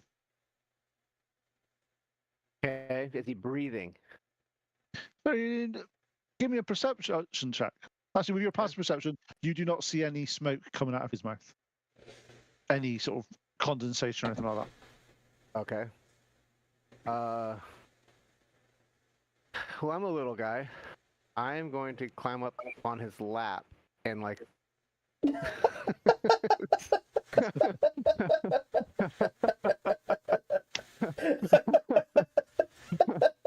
Hope it doesn't make you food. Tim, can I get like a snippet of that little bit of dialogue to put on TikTok, please? Hold on. Yeah, all you gotta do is hit clip. It should still be on there. I just clipped it. Nice. Okay, so you go up there. You manage to climb up this frost giant. He feels quite cold. As you get up there, you put your ear next to him, and you hear nothing from within his. With your passive perception, you don't need to roll. So I'm gonna up tell here, Tim. I think this guy's dead. I'm gonna do the eye thump and see if like his eyes twitch or anything. I'm running up there.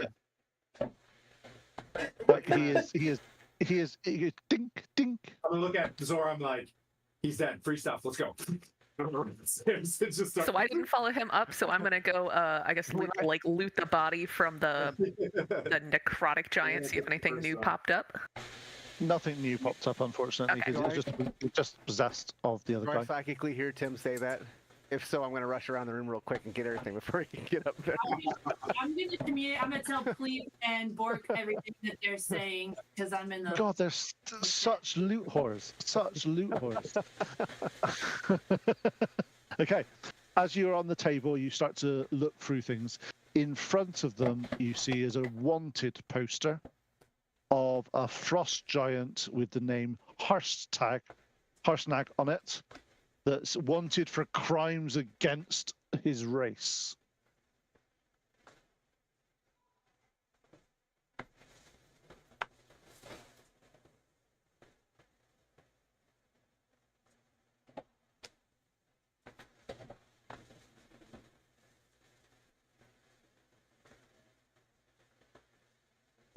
So we if I probably find don't any want to smoke wake here- this guy up. If he's looking for a frost giant or a giant that is crimes against their race, if he's killing other giants, we probably don't want to wake him up somehow. If that's what anybody was thinking about doing. Also, Oh, go ahead. you see another note there that is it's written in extremely bad common, but you start to look through it, and it is basically Jarl Stormwald dressing down this chieftain as if he's bringing too much attention to the frost giants and to stop his experiments with the Frostbane rune.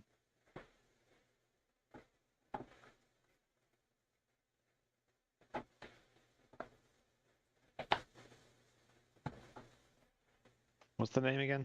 Sorry. Jarl Stormvault. Jar Stormvault. You know that name, Right. that is the king of the frost giants. So you got anything cool on him? No, unfortunately not. He is Oh, just the a storm- frozen pop. Is there Storm what? anything Sorry, what's that? there? Is there anything that identifies him? Stormvault. Is there anything that identifies him? Nope. He is just a general NPC frozen giant one. Got it. Gotcha. Well, If, I'm just thinking like if we go find Jarl Stormvault and show him like, hey, here's something of this dude that shows he's Good job. no longer with us. Yeah, there doesn't seem to be anything.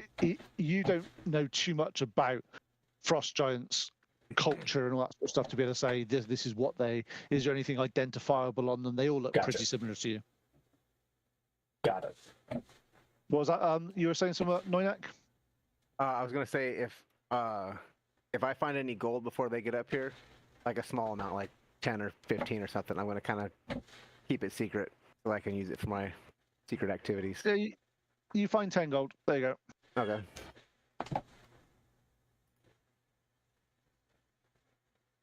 So you guys have all gone through frozen hell.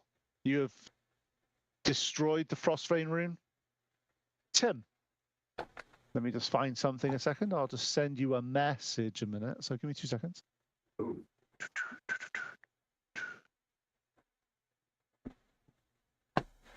When you wake up from your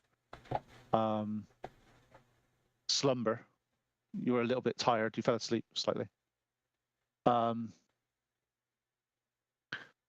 You, whilst waking up, you remembered the words of Sir Dragonoff that said that if you were able to destroy the Frostvein rune, you would have a deeper connection to your Radiant Dawn plate.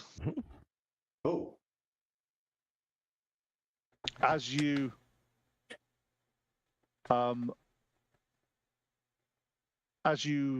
recover, you notice that the armor now is slightly different than it was. So I'll just send it to you. But basically, it acts as glamored armor. So you're able to change its appearance to any suit of armor you want or clothes. Right. So you can have it as fancy or as plain looking as you require it to look for the given occasion. You also have 2 abilities that can be used once per long rest. One is called Blessed Defense, which as a reaction, you get +2 to your AC. I.e., like you can put your armor and use your armor as a bit of a shield for yourself for that one attack. Okay. So like almost like a parry. I got it. Kind of like parry. And the other one that is especially from what you've been doing recently with trying to protect people, this is called the Bond of Righteousness. Again, once per long rest. When the bearer of I'll send you this in so you can see it, but it's basically when you're within 5 feet of an ally that has been hit, you are able to use your reaction to put yourself in harm's way and take the blow instead of them. At that point, they don't roll to see if you hit, they automatically hit you if you get in their way and take the blow, but you only take half the damage for this heroic maneuver. Ooh. Right. That's cool. And I'll send them across to you now, so you have that in Discord, so you have it sort of written down for you. If you have any questions about it, let me know. They are all obviously the glamored appearance is something you can change. It's an action to change. It doesn't change its weight and all that sort of stuff. So it's still a heavy, it still clanks and all that sort of stuff. It's just visual. Gotcha. A very white, silver, almost Excalibur looking, plate mail appears. and I'm going to put scales, and on the 2 scales are fleur de lis. Yeah, you can do that. Yeah. I'm like, yeah, it was worth it. Oh yeah, the rune. If we broke the rune, that's right. I gotta really pay attention to these things. That's cool. And I will never turn this thing into anything but plate mail.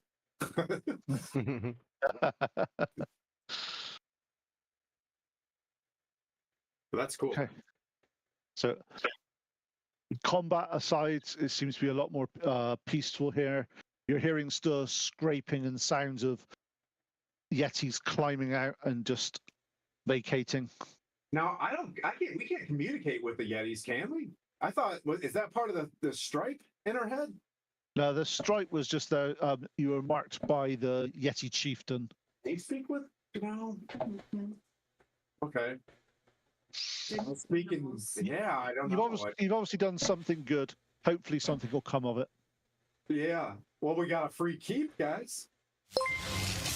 Guess we could rest now. Yeah, let's Warm this place up. yeah, let's flip this. Hey, You thanks wanna for flip this the house? thanks for the follow. I love spiders. Womp womp. Thank you. I love the name. Oh, is there a womp womp at the end? Yeah, I love spiders. Womp womp. Oh, we're only one off 750. Yep. Let's get there. Let's get a happy Memorial Day 750. Yeah. There's probably one of us that doesn't follow our own channel. I'm just Probably. saying. Yeah, no, who knows? Looks at Cool. Gary. No, I follow.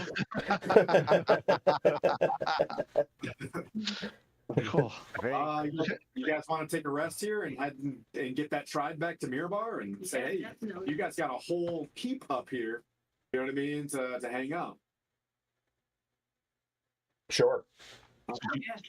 Down below, where we destroyed the rune, are there any fragments of the rune that are left? Yep, there's some fragments. Then they seem to have, where the rune was quite a deep color, they seem to have just faded now. However, this rock seems to be made of just like a crystalline. Oh, there's food. That's why. It looks like ice. It looks like ice, but it's basically crystal. So that's why it blended in quite well. So we I can want to take gather some for the fragments of the rune. Fragments of the rune.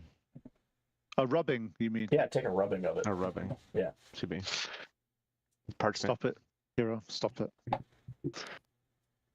I'm sorry. My face has no inner monologue. But we love You've never watching. done that with You've never done that with crayons or I'm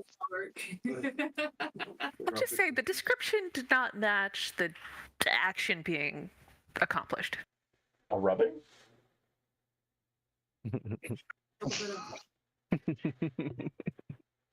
I'm searching the whole place Friction, before we go to friction. sleep.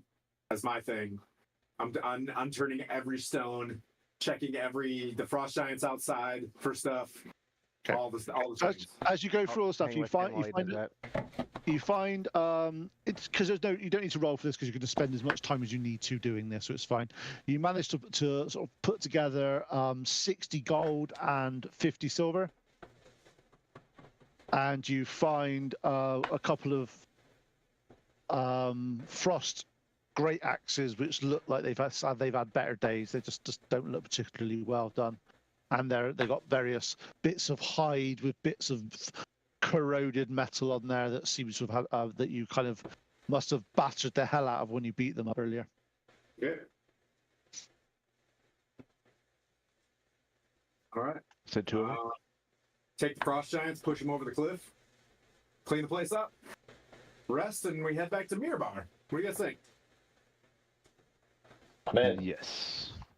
I'm gonna Okay. definitely carve in the wall Noynek and the Revengers just for 100 years from now. There's some ancient Noynek. I'm gonna just Yeah. chisel Noynek and the Maybe I'll Revengers. sign it. Yeah. Like, ching, ching, ching, ching. Can you spell Noynak in the event? Sorry, no. Dumb. I mean, intelligence, wisdom. I don't know which one is spelling. I can write it for you. I would say intelligence. Oddly, Yeah. I Tim just was don't know able to if we can Tim was able to this day. read the broken common because that's what he speaks. Broken comment. Broken common. I just say bruh a lot. You know what I mean? I just, bro, we ain't going in there. Come on. Okay. So you get a fire going, or are you going into a little hut? Or are you able to do a little hut? Have you got any juice left at all? No. Oh, then- So how No, much I got juice? Just so not I know much where juice. I set this. How much juice has people got left? I've got in I've terms got of- one juice left. I'm not. Yeah, I don't have a lot of high level or like even low levels, getting kind of low, and it looked like a molting. Yeah, who's the worst off before we take a rest here? How's Bleep is? Yeah, I've got like 7 hit points. I'm gonna give you 10. Down. I'm gonna give you 10 hit points before you go to sleep, and then I'm gonna save 5 in case something hits us in the night. Thank you. Don't waste any health potions. Everybody, let's And I consolidate those. I got- have one juice box left of a spell. Okay. So if anybody Mariana, needs a juice box, I can give you a juice box. I'll sleep next to the front door. Kind of chill now. Close the front door, and prop it up with the 2 axes. I'll brace it. Okay, so you set a fire, you get around the fire. Is there anything you guys? I'll go around and just sort of see if there's anything you guys want to reflect on what's happened, or if there's anything that's good or bad, or if there's anything you want to tell the party or anything like that. Just up to you guys. And I'll start in the top, actually bottom right-hand corner, so on my screen. So I'll start with Pleep. Is there anything you want to say or do or anything like that Yeah, tonight? I want to talk about that thing that possessed the big, like 2-headed frost giant and had to fight again. Like, does anybody know what that was exactly, or what that came from, and what does it mean? Can I tell them about demons in the abyss and stuff? Yep. Do I know enough about that? So there's two different places that are like very, very unholy. There's the Avernus, or there's the 9 hells, and then there's the limbos and stuff of abyss. Abyss are chaotic evil monsters. They live in just a planescape of just horror and chaos evil. And then there's the 9 hells, which are more lawful evil. Those are your devils. They have a little bit more structure. They like martial and creating armies and things like that. From what I'm tracking, this thing, demons want nothing but your worst kind of horror shows. They're here for nothing more than to create just yuckiness. Not That the was devil, chill. That was a demon Demons or are abyssal. awful. They're That abyssal. was an abyssal. Okay. Yeah. You don't want to touch their blood. You don't want to touch their blood. It's got this thing called ichor, and it can really jack you up. Okay. Do I know that, or was that metagaming? That's fine, Dora. To be honest, you generally don't want to touch the blood of any evil creature. That's going to give you the ick anyway. So Yeah. They're pretty terrible. And if we're messing with demons right now, that there's something probably behind all this trash. That's what I meant, because when we Insight killed it, on the overall mission here, is that what we're doing right now? We're having a breakthrough moment. Like, there's demons now involved, right? yeah, let's talk about that. So like, it just said when we killed him again, like, basically it's like, oh, there's another form where you'll fight him again or something. Like, it was threatening us as we defeated it. Right. Like, there's something else coming. Can we try to assess what kind of demon that was? Can I do a roll to see what kind of demon we were just playing with? If it was like going in and out of bodies and stuff, I'm not tracking that. Unless it's a shadow demon? Do I know what that you is? can roll. Yeah, You can okay. roll and see. Can someone try to assist me on this? Yeah, I'm gonna with try and religion? see. So we're Would just that be sitting like here eating religion? popcorn. It'd be a religion, right? Yep. Religion check. Okay, I'll do that too. Try to recall. Oh, I do have advantage for religion checks, checking for Nope, got a 5. I'm going to aid you then. Fey fiends, and undead. Is it one of those? I'm gonna aid you because I don't have. Yes, advantage. Yes, it's a fiend. Okay. It's a demon. They're same sort of. They're in that ilk. So Yeah, I would like to take a moment to like really level the bubble before we take a 5-week break and figure out where we're going and the ordning and things like that, and really start getting a. Sir Tim's putting his Leonardo Ninja Turtle hat on right now and just. okay. So can I have? So have you guys at any other point met anything that was a little bit The tiefling, demonic? the white Yeah. tiefling. Yeah, the Do you white remember what her demon. name was? Hold I will on, let here me in a go second. back to Notes. episode Yeah. 12. No, it's not my fault. I'm just asking if you remembered. I mean, I've got it The written white down. team. Her name is Avaris. That's the one. Well done, Avarice. Yeah. You can have it. You can have it. Her name's You can have Avarice, as Yeah. like the same? Avarice. I got I it. have like a control F function. So Bro, Pete. Oh man, I just found Sir Tim's just like, oof, we gotta crush Avarice, man. Like this is, wow, I found my calling. High five and new armor, but high five, high five. That was session 12. I had her under a white milk toast tiefling. What session are we on now? 50. 450, Cool. 50 sessions. Sorry, Good job, sorry, guys. sorry. Hold on. That was Bork session 12, which means that was like 20 something. It's been a year because I had May 21st of last year was our session 0. Yeah. Look at that. When we talked about the white tiefling, it was on November 12th. I have it timestamped. Jeez.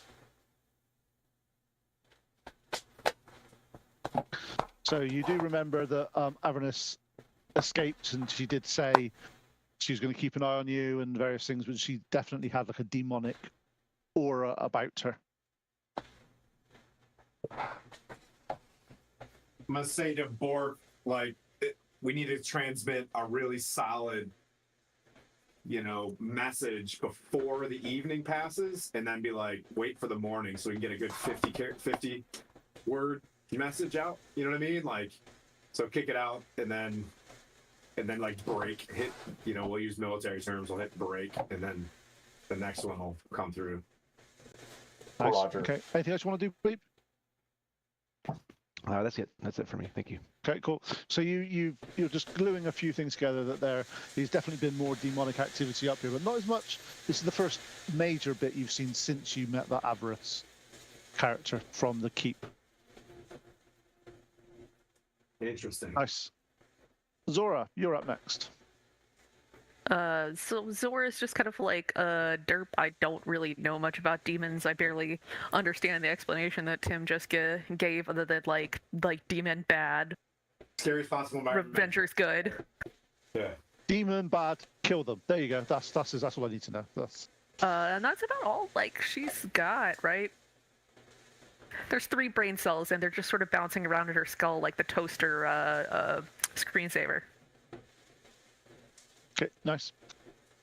And Bork, anything you want to say or do tonight, this evening? I am going to generate this message to Blandina. Right now we destroyed the Frostbane rune. It was possessed by a demon named Avarice. There was something fishy going on here. Something sinister is going on, more than giants. Okay, Yeah. on that note, the demon's not called Avarice. They're just linked somehow. So we don't know what kind of demon that was. Did Gary / Noinek roll to see what kind of No, demon that was? You can give me a roll. I did, but I forgot what it was. It obviously wasn't important. It's fine. It'll probably be better this time. Probably it's not better. 15. Yeah, you're not sure. This is something you know that demons possess things, and you know things happen.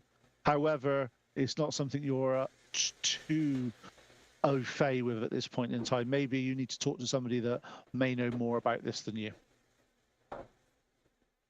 Yeah. And make sure in the message, if you don't mind, to mention your All-Star Gold as being the chief of the Frost Giants.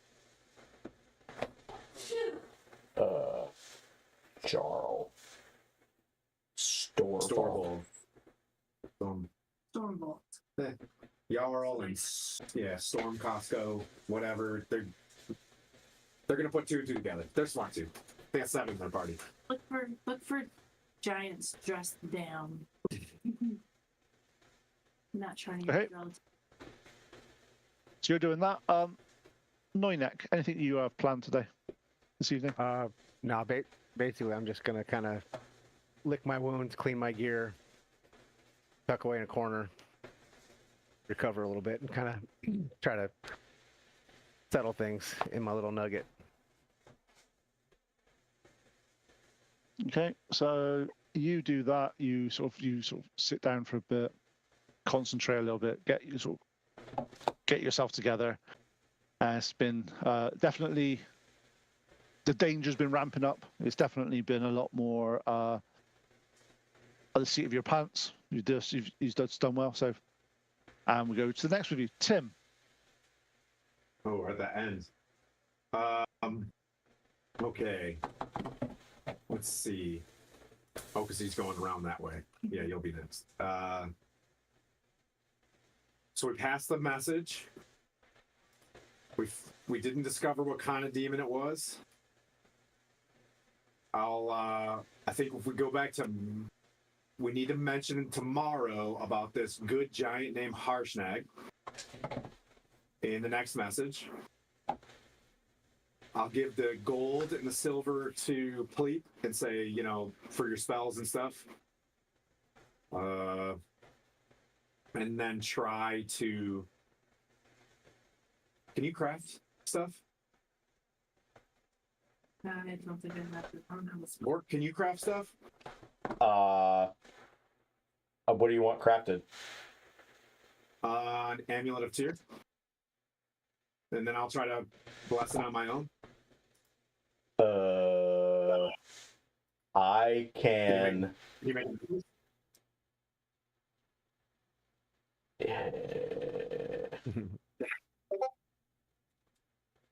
I can craft things. No, not I can't. I can't make that. Okay. I'll just like sit down and talk to Zora about tier and stuff, and then go pull guard duty at the front door. Reveal the truth and punish the guilty, right? Yeah. Pass basic tenets, and, you know what I mean. Describe what demons are and what drives us to get rid of these type of creatures. Right, like, you know, like there was a farm full of barbarians, right? And then these guys came in and pushed out the barbarians. Like, that's bad, you know. Like, but I appreciate you, you know, keeping me from potentially exposing us to more danger. So it's working. But then I'll go tonight. Okay, and Moriana. Moriana, she's that's the closest she's gotten to death since we've started this journey. So she's a little bit shooken up. She is going to go around and look at the shards of the crystal that was broken and try to use some insight to see if there was anything left behind, to see if there's anything that we could trace of the necrotic spirit. Is that cool? Yep, give me. Have you got Arcana as a skill? I don't remember anymore. Not sure if you do as a druid. No. Okay, give me a nature check. Okay.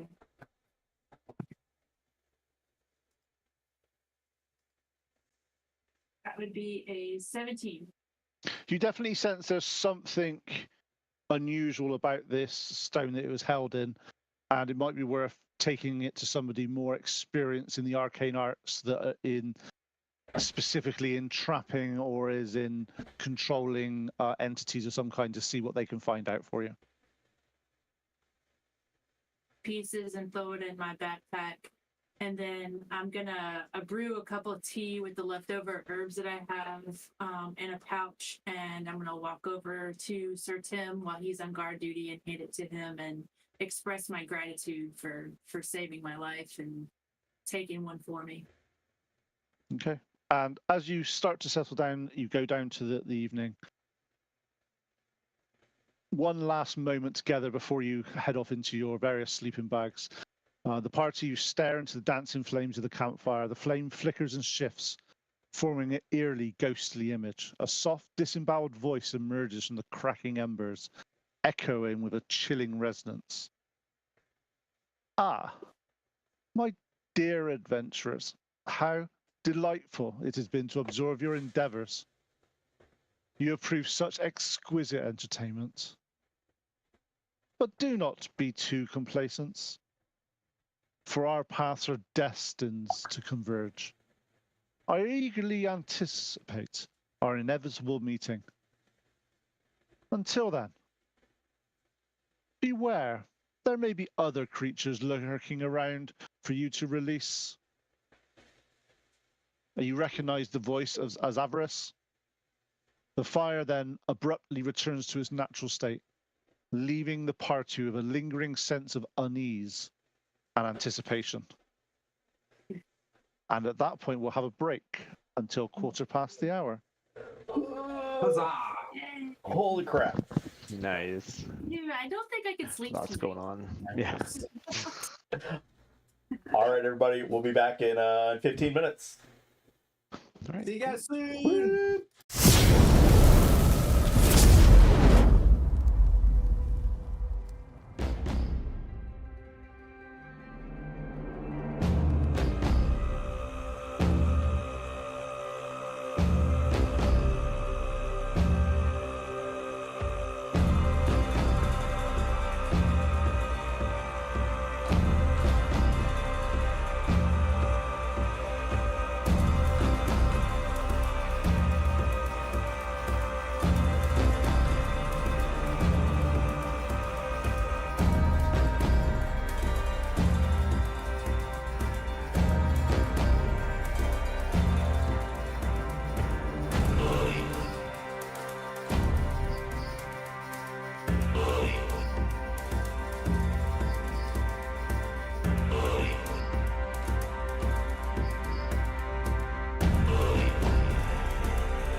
And we're back. We Okay. still had one mirror image left too. That's pretty tight. Is there anything that we need to say for the stream or anything before I carry on? No, I just we still have 9 and 8 up. If anybody's willing to be charitable there, but that's on you. Charity comes from the heart, anyways. And just being able to proliferate the message of 9 and 8, even if you see someone, to reference that to them, that is also part of it. So remember that there's those folks you can text or chat, especially on long weekends like this for memorializing fallen comrades and things like that. So. Nice. Over you. Okay. So you guys have a rather restless night. The guys that you are whilst you're on guard duty, you're a little bit more twitchy than you would normally be based on the message that you got in the fire, but the evening passes without any complications. So you wake up in the morning, you are refreshed, you have your lovely long rest, you are in the great wonders of 5th edition, you get all your hit points back, and it's like you've just been fine. What do you guys want to do now? You're currently in a keep on this wonderful hill. Yeah. On the giant tooth rock. I'm gonna start planting a garden.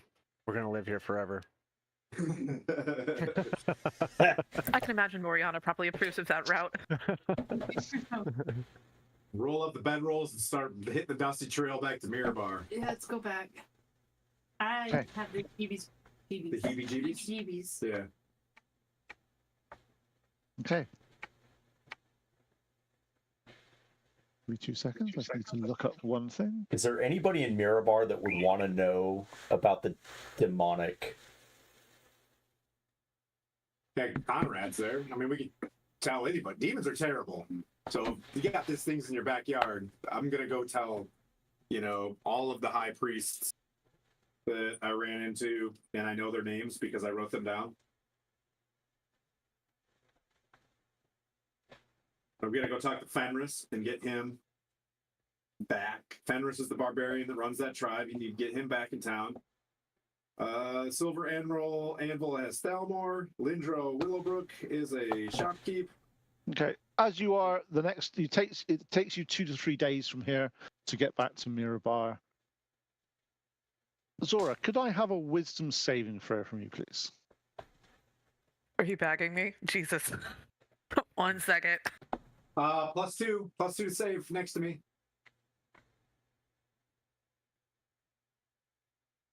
Oh no. So I started at -1. So I guess standing next to Tim, I have a +1, which means I have a whole 3. Okay, fine. That's fine. That's it. Perfect. So you go back to Mirabar, and you get to Mirabar, and the dwarfs are still missing from Mirabar. There still seems to be nothing going on that you're aware of. Where did you guys want to head? Well, I want to go somewhere. Is there anybody in Mirabar?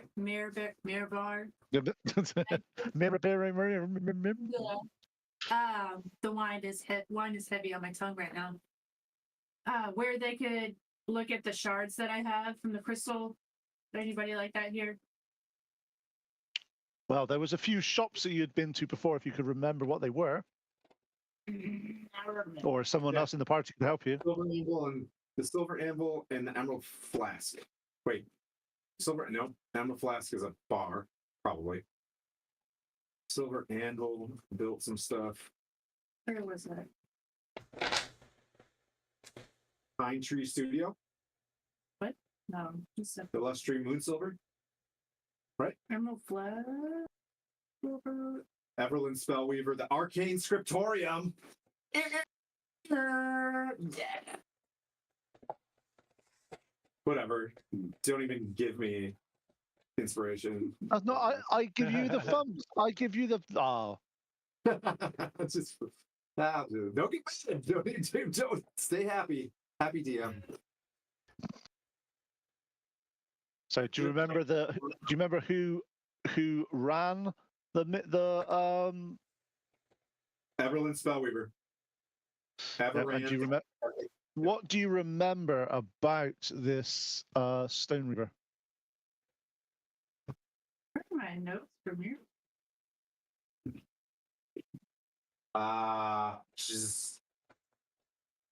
She was very keen to allowing people to forget things about her. And nobody? Anybody?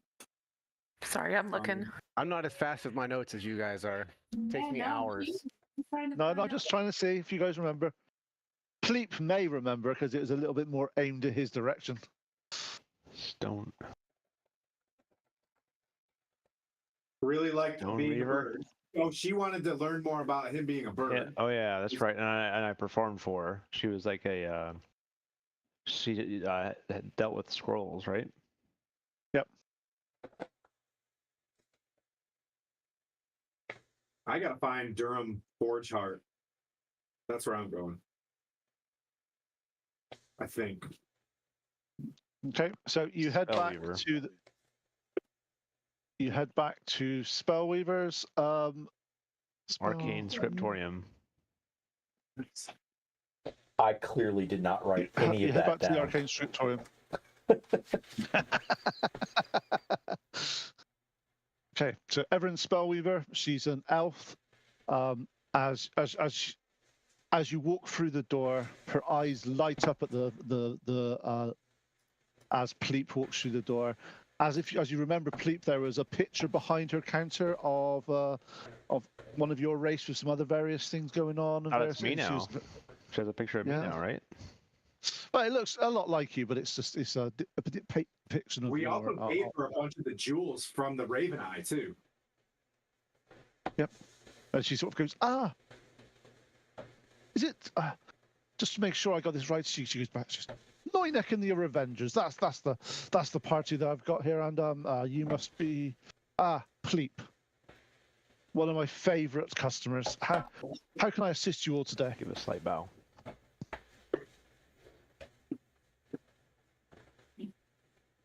How can I assist you today, Pleep? What spells or what wonderful arcane arts can I assist you with? So Well, we wanted to have the wait. the rune looked at, right? The shards. Yeah, I showed the I pulled out the rubbing, the shard rubbings that I have in my scrolls, and I want to show her like so we'd like to Okay. have this translated like looked at further to understand Okay, it. so We tell her the whole she story gets- of like what happened. She gets the thing. She sort of chips off part of the rune. She crushes it down in a pestle and mortar. You see her adding various sort of reagents and various things to it. After a few minutes, a reaction occurs, and a black wispy like and settles down over her counter. And she says, "Oh, that's a reaction I didn't expect. Well, seems to be that this was containing a greater demon of some kind. How long have you had this?" Wait, what? A few days. Yep, recently. We saw this black Oh. thing come out of these crystals, and then it came to us and spoke to us in Describes it in detail. Yeah. She's like, Describes in detail. you see the elf Describe about where the she's possession, normally too. quite bubbly and quite. She gets really serious, and she's like, Can you put a name on this being? no, if that is well, it seems to be something that it's related to. There's a type of sort of demon that likes to especially inhabits sort of frost giants. They normally aren't that powerful. They're reasonably good, but they're the form of Frostmourne demon. They seem to be yeah. That's really interesting. You say this was recent, like a few days ago. Yeah. That's very worrying for this side up north. I will talk to my colleagues and see if we are able to find any more information about any of this. What kind of But- demon did you say? Did you say?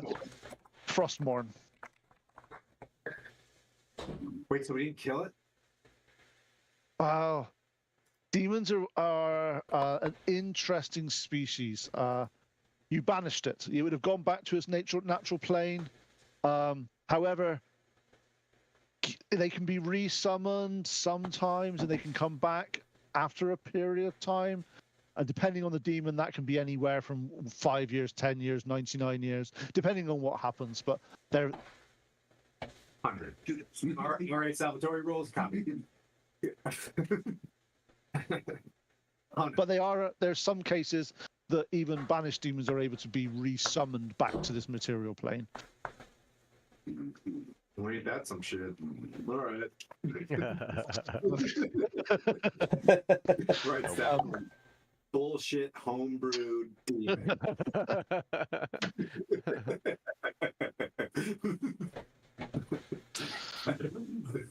It's designed to just possess paladins. That's basically what it's going to do. Possessed paladin, specifically named Sir Timothy. Yeah. Especially if they've got glamored armor on, it gives them a disadvantage. I just look over at Zora like, maybe I should just go to Waterdeep. You know what I mean? I'm bringing some heat. However, whilst you are going through, that's huge. whilst you're going through some of these conversations, you see her glance at Pleep's hand, and sort of then look over at Zora and put 2 and 2 together, have a smile, and she passes a note to Pleep. If you want to ditch this chick, let me know. Oh. No. Does Oh, Zora see All this? right, what does the note say? I want to like read it, open it right now. See the note? I'm not The going to be note. discreet at all. I'm just kind of like just open it up and look at it. Yeah, right the away. note in front of you says, congratulations on your marriage. If you do ever wish to join the species together, should I say, please let me know. We've been working on ways that maybe this can happen. Oh, thank you. Nice. Oh, great. Thanks. I give it like a deep bow. Are we And, doing? She's like, you will have to practice with me first until we get it right.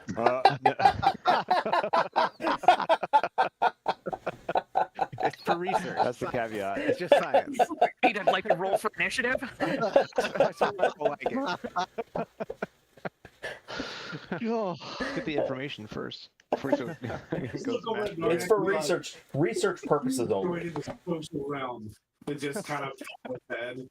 Way to go, buddy. Yeah. she's like, Yeah. And then there's an awkward silence. I'll talk to you soon. Well, all right. She does, obviously, when you're reading now, she is glancing over at Zora as if she's expecting a punch, but no, it didn't happen, so she's fine. No, don't hit. It's good. It's a good note. It's a good note, Zora. It's good. Loves me. She wants the best for us. I swear.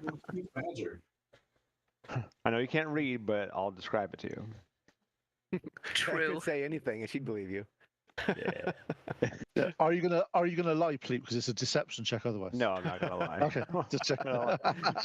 That's good stuff. It's good news. But we'll talk about it later. So you've. Is there anything else you want to do in this shop whilst you're here? How much cash we got? Yeah, like, what's the 2603 and 50 silver.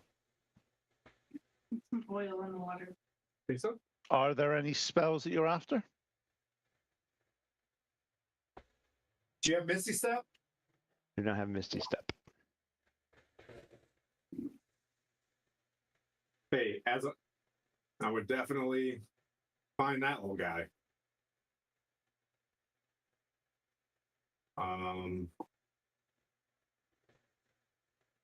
I've heard good things as a paladin. I don't know shit, but but Tim knows the Misty Step. Do you have Counterspell? Do you have Misty Step? Do you have? I'd say Silvery Barbs, but we have banished that from the realms. Really? Yeah. Did we? We have. Oh. Yes. Oh. Damn, that was gonna be my next feat was Fey Touched so I could get Silvery Barbs and Misty Step. Are we doing Silvery Barbs? The problem with Silvery Barbs is you give Pete the ability to use Silvery Barbs. Oh. That would suck to never crit. 1 second. I'm trying to think, like, We'll remember talk back what I offline. wanted. This is a good discussion for when we're traveling to This San has been Antonio. a really sensitive subject for Tim. I've seen several. Probably 100 times. I've at seen least. several curse-laden texts and messages about silvery barbs from Tim, so I understand Tim? it's a sore subject. I thought it'd be better if I had it though. If it wasn't a first level spell, I'd be down. It's Tim just only. too Look, damn Tim, unfold your arms, Tim, and breathe. No. No. Don't make me do my other one. I'm going to do this. It'll No. turn into the sad valley. We have to do that. Oh, so We can leave him at the shop while he searches. So we can Yeah, you can do you can that. have a look- you And can I have want a to talk to look her at- about. I want to talk to her about some stuff too, about the letter she's gave me. Do you wanna Jorah, do would you that? mind staying with me? Do Yeah, you want to do okay. that? We can do that in character in a little bit, or do you want to do that via message so other people? It's up to you. What do you prefer? We don't have to do that one on camera. No, it's all Okay, right. Take this it's fine. We'll do that one in a minute. So the rest of you, where are you guys going? one. You say to me? Where are you off to, Tim? I'm going to Zora and Pleep are staying at the shop to have a conversation about spells and various things. Zora's What's staying? the rest of you? I'm gonna go to the Temple of Tyr. My overall thing is I want to go to the Temple of Tyr to be able to take that priest to Torgar. And if Conrad's in Felbar, right? I want to go to Torgar. Oh, Torgar might be gone. Torgar is gone. All the dwarfs are gone. I'm just gonna go to the Temple of Tyr. I don't have anything for this. What do they call it? A Marshon? Not a Marshon. The who runs a mirror bar? It starts with an M. Magistrate, something weird, something whack. Yeah. After... No. I'm sorry. They're called the Magical Been a dwarf while. man. Come on, Gary. What's the name of the rank of the leader of Mirabar? Starts with an M. Marshall? Marshon. No. Anyways, we digress. Yeah, it's Mirabelle Marchand. Marchand. Mirabelle Marchand. Oh, Marchand. okay. You're right, Selin first Ram. Yeah, Selin Ramor. No. I got a feeling they're kind of douche canoes, so I'm going to go to just the Temple of Tyr since there is one. You said there is one back in the day, right? So I'm going to go there Yep. if there okay. is one. You What show if up there's outside and a- it's misspelled now. It's got TIR instead of TYR. Who's Eldrin Frostguard? He gave you a scroll. So as you go to the you go to them TEAR.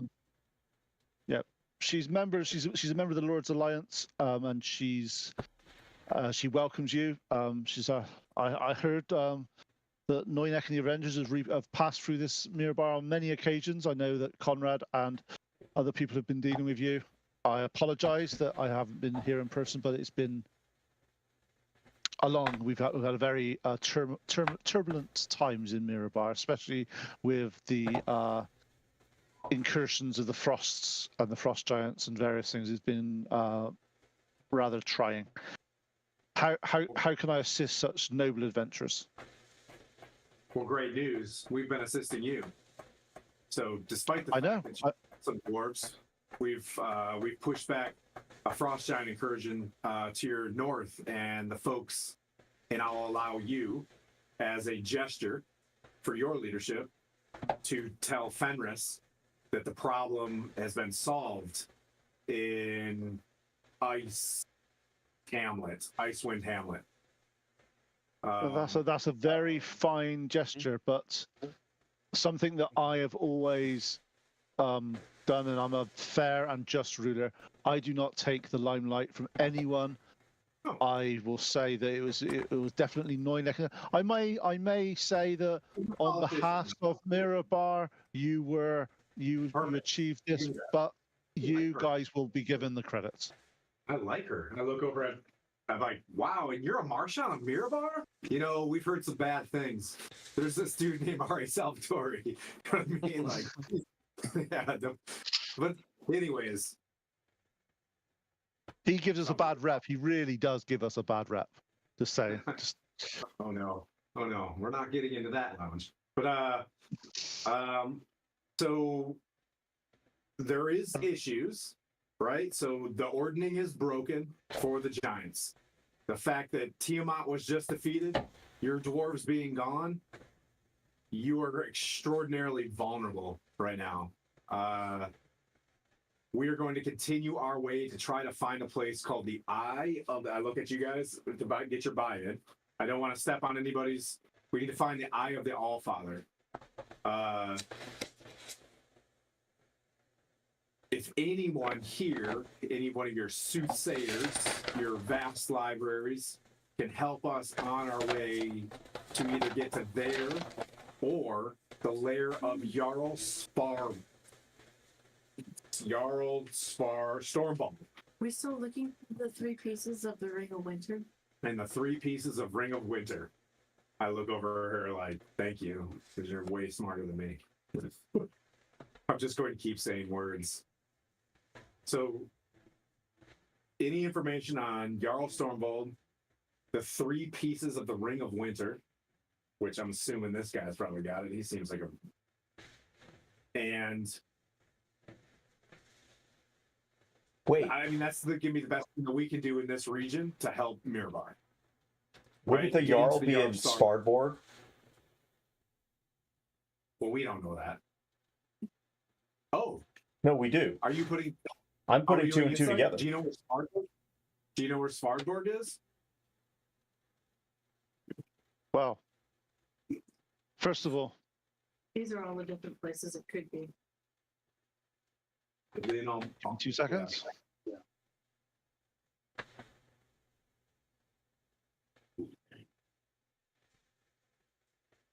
It takes 2 days to get here from whatever. We're at day 57. This is important because our parties may collide. In May, they collide. First of all, you mentioned about the Eye of the All-Father. That is something I can definitely assist with. Your valiant efforts have not gone unnoticed. The people of Mirabar owe you a great debt and in triumph over the Frost Giants. I, Marcion of Mirabar, will extend to you a reward befitting your courage and skill. As promised, I will find out.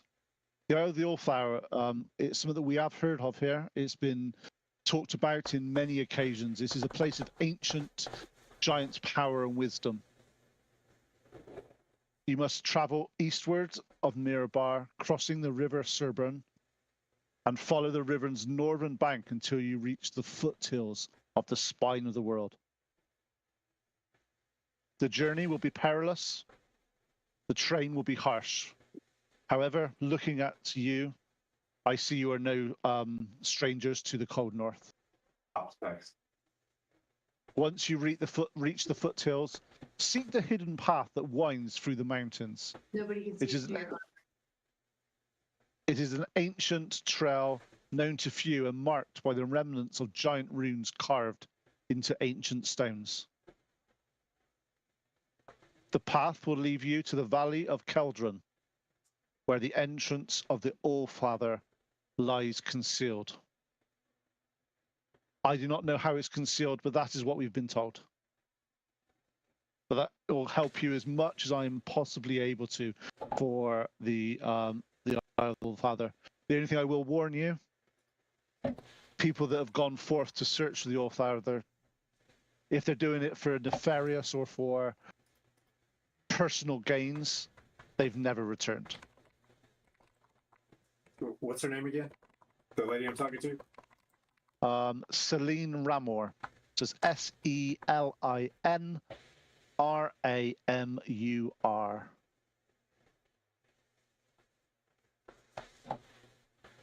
Celine. Also, if you're looking for Svorborg, that is a difficult one. You need to travel east. Sorry, never east. West. Sorry, travel west to the sea and follow the coastline north past Luskan. Svorborg is on the sea of moving ice. It is on a glacier that moves around the region. It is, that's all I can say. It's one of those that can be shrouded in mist. Sometimes can be found, sometimes cannot be. But that is Svorborg. Svorborg is a floating fortress of the frost giants. That's interesting. What was the first one she was giving us directions to? I have the I am the Allfather. Allfather. Noinek, are you with us? Yes, yes, yes, yes. Yes, I am. I mean, if we just found where one of these dudes are from here, do we? You know tell- where you are. For you to go west as far as you need to go to get to the sea, it's about a 15, 20 day, sort of 10 days pace possibly from here to go across all the way across to Luskan. Yeah. So 20 days. But please go forth with my blessing, and may the knowledge you gain empower you to protect our realm from future threats. If I am able to assist anymore, please ask. However, with the dwarfs of the dwarfs on secondment to another important person called Brunner, he's taken everybody. I don't know who he is. Some strange guy, little dwarf. Been taken. We are a little bit undermanned here, so we don't have the resources available to us that we once did. But there's definitely stirrings of giants all over the place. There's been. Well, Celine, what do you? If we have two options and two parties, then I look at everybody else. If we have two parties, and we can get to the stone, and we know that there are these two places, right? I think, and this is just me, as a very buy-in forward guy, do we suggest one party go to one place and then we jump towards the frost giants? Sort of out of character, because you could. So can we do a Blandina Point conversation? yeah, I was just kind of thinking, like, did we? I think we were telling. I forgot to write it down, but I'm pretty sure as Blandina, I was sending a message to us saying that we're on our way to the Eye of the Allfather. Be on the lookout for Svartborg and all these other places. So Bork says this, Yes. right? In Yes. this thing. So do we maybe grab some gear? And Celine, I think, if I may, we need the resources to be able to fight something like this. If there's anything that you have to offer, and this is no insult to the Marshan of Mirabar, I think we are your army. Right? Like, and we, in order to push back your flank, if we head directly to Svarberg, and I hate to do this as a paladin of justice, but if you have anything to offer, and I kind of look at people that can apply pressure, like I look over like Bork, the bard with his charisma and stuff. If there's anything you can offer to help us on our way, like that would be, That would be fantastic. Well, she says there's only three ways that I'm aware of getting that far. One is by air, one is by land, and one is by sea. All of them will involve the land will only ever get you to as far as the frozen sea will take you. So that may be a lost cause. But the only thing that I have in my power that I can do here is give you passage and give you passage down the river on one of the Mirabar trade boats, which should expedite your travel down as far as the Sword Coast. Can we get maybe a warrant for some discounts in Mirabar RS around here? Just, we've got some spellcasters and stuff that have to buy some spells. If we can get your word on some things, we'd appreciate that. Well, I can definitely give you some writ of authority. However, this is a mercantile operation, and the stores have their own rules associated with discounts and stuff like that, because we are not a monopoly here. We do not impose. I would do a persuasion check and say, when I return to Waterdeep, I will ensure that Waterdeep knows how deep your resources are here. Like, trying to help with trade. Yeah, trying to put in some good words. Mirabar, there are Well, the dwarven crafts and stuff we could sell. Yeah. Well, that's always something that can be associated from. I definitely agree. What can you do for me, Sir Timothy? What word can you put into the mercantile operations of Waterdeep? You were critical in us and our efforts against Jarl Stormbald. And I add the whatever what's a persuasion 17 plus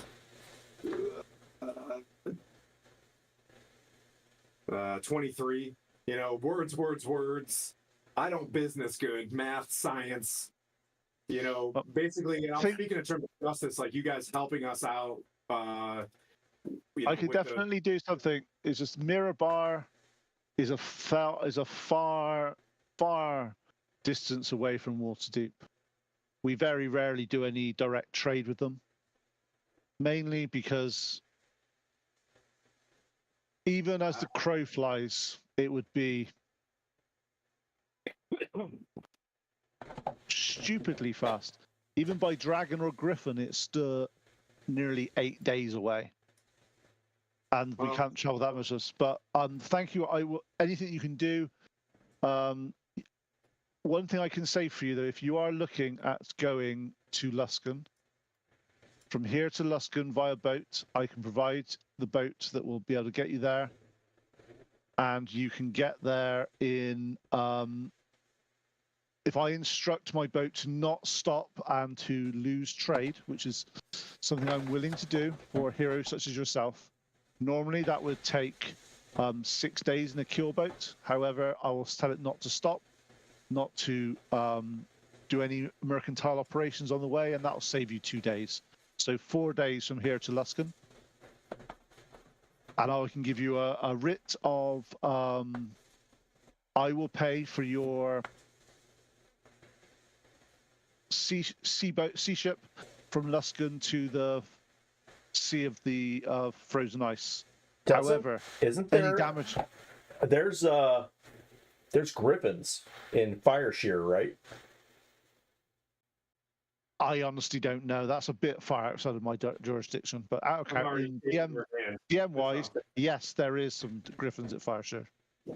Yeah. Thank you. So, free passage, and whoever this ship captain is, are they going to be?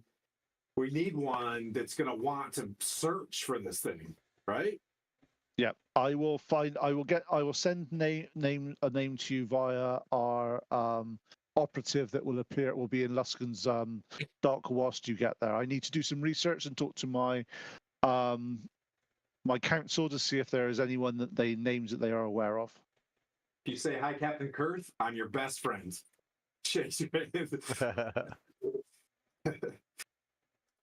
What was the other guy? Who was the paladin one?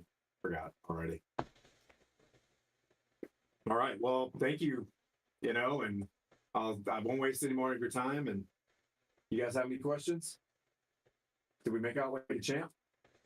All right. We got to get to the sending stone. Okay. So you send your messages. What messages are you sending? And do you want to type it in one of our chats so we can actually see it? And I'll leave you guys to it just to make sure I can remember this, because Blandina had to work this all out. Spell scrolls, it's 50 gold per level. Unless it's your school, then it's half price, yeah? Ooh. Nice. Yeah. Blandina? Say again. But sorry. Cost of scrolls is 50. Wasn't cost of scrolls? We worked out 50 gold pieces per level, half price if it's your school. Yeah. Yes. Per 50. That's just It's the writing in that. That's not the cost of the scroll. That's just in the book. 50 gold per level of the spell. And then you're basically got to buy the scroll and then transcribe the scroll to be able to put it into your spell book. Yep. So it takes 2 hours per level of spell. If it's not of your school, and then 50 gold per as well.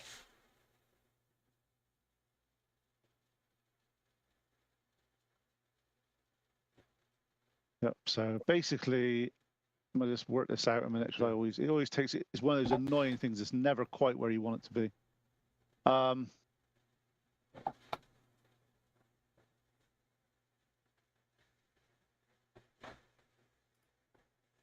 I need to create a table for this. It's just easier. How much was a second level spell we worked out, Blandino, when we were selling those? 150, weren't they? Something like that. Yeah, that's it. Yeah, that's it. Yep. So basically, the way the spells work, Pleep, is I will chuck it in our chat for you just so you've got it for now, and we can obviously work on these prices, but they cost a little bit more as the further they go up. Right. Any spell that requires a really expensive item to cast it, you've got to add that item to the list. So if there's someone that says you need a 100 gold piece gem to cast this spell, the scroll requires 100 gold piece gem plus the initial cost. So if you're a second level, because Featherfall you're after is a second level spell, so that's 150 gold. It's a first level. It's a first, is it? Okay, 75 gold then. 75 gold, but then you'll need 50 gold unless it's in what's your school of specialism? It's illusion. So not this one. And so that, yes, basically. Because he fine. Oh, sorry, Sam. What'd you say? So Tim, what was that? Let's say he had the School of Riz. I'm sorry, my bad. School of Riz. Nice. Yeah, so basically it's going to cost you 75 gold to buy the scroll, and then it'll cost you 50 gold and 2 hours to scribe it into your spellbook. Okay. 50 gold, 2 hours. So go back to you guys when you're talking to the elven lady. She's discussed once the other party members has left. She sits down and she describes. Obviously, there's some racial inequality, should I say, between your two races. One produces an egg, one doesn't. So in terms of hatching and stuff like that, it's not quite the same. However, we have come up with a form of polymorph that is able to work. The advantage we've got on this one is, how do I put it bluntly? As the female here is human, it's a lot easier than if it was the other way around. I mean, I already make eggs, right? Like, just not that kind of egg. Yeah, exactly. So there is something we can give that will enable you to conceive via your husband. Your husband would have to be transformed in a special way with some rites that would transform into more of a human avian creature rather than just his current race. However, that will enable him to fertilize if that is what you require. I mean, like, not like right away, but it's good to know it's possible. It's definitely possible. And it's something that it's been very well. This one's definitely been tested this way. It's a lot harder if the female is of the avian orientation rather than the human orientation. The spell needs to last a various period of time. Maybe if she wants to join the species. So you could turn into a bird. Now, You could turn into a person. She did Right? say if she turns into a bird, unfortunately, the way that the egg would do is it takes a longer time for that egg to form, to be done. Oh, okay. So time it'd be better if I turned it's into. easier if you do the other way around. But Okay, I can see where you're going. Understood. I was like, okay. All right. Tim is very confused at this moment in time. Yeah. But I get it now. I thought the lady across the. I thought what's her face was trying to home wreck. But this is now I get it. And I'm being like No. really loud. I'm not keeping this internal whatsoever. I get it now. They're trying to figure out how to. Oh, this is great. Mazel.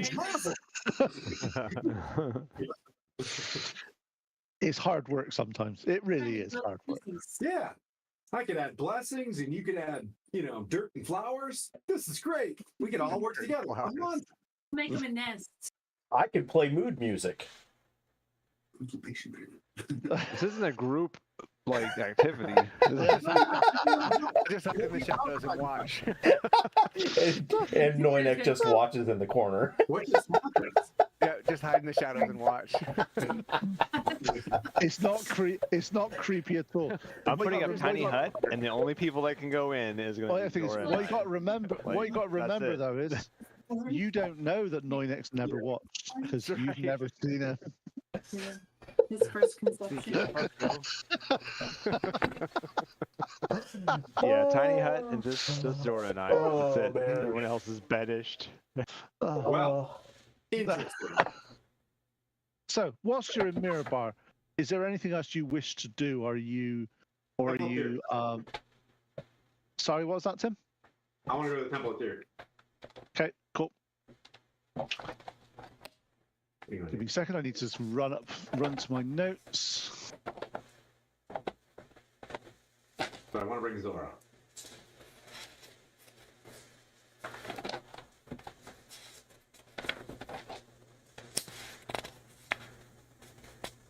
Okay, so do you? I'm not sure if we found the Temple of Tyr last time you were in Mirabar. If we did, have you got any notes for it? Yeah, I do. You gave me the name just a minute ago too. His name was. I gotta go back to Mirabar. All right. There was Durham Forgeheart, Gregor Frostmane. Nope, wasn't Gregor Frostmane. Was it Gregor Frostmane? Eldrin, Frostguard. Eldrin Frostguard Maybe. was the priest I talked to. And I don't want to get confused or, yeah, Eldrin Frostguard, Defender of the Realm. Yeah, Eldrin Frostguard. Cool. Okay, so you go to the temple, and you're introduced. He welcomes you back. How can I assist you, brother? And this is why, for the party, why I want to know this. I want to figure out this demon. This is a priest, so I'm gonna bring Zora in there as well. I'm like, yeah, this is what this is about Tyr, but let's get to business first because that's important. Like getting to the justice part. So I'll ask him, do our best to describe this demon one more time. The things that Avarice has passed. If Avarice is the real name of the demon, for one, I heard good things about knowing the real name of a demon. So like, if that's one good way of getting a demon to you so you can smite them forever, is by knowing their name and getting them and banishing them forever.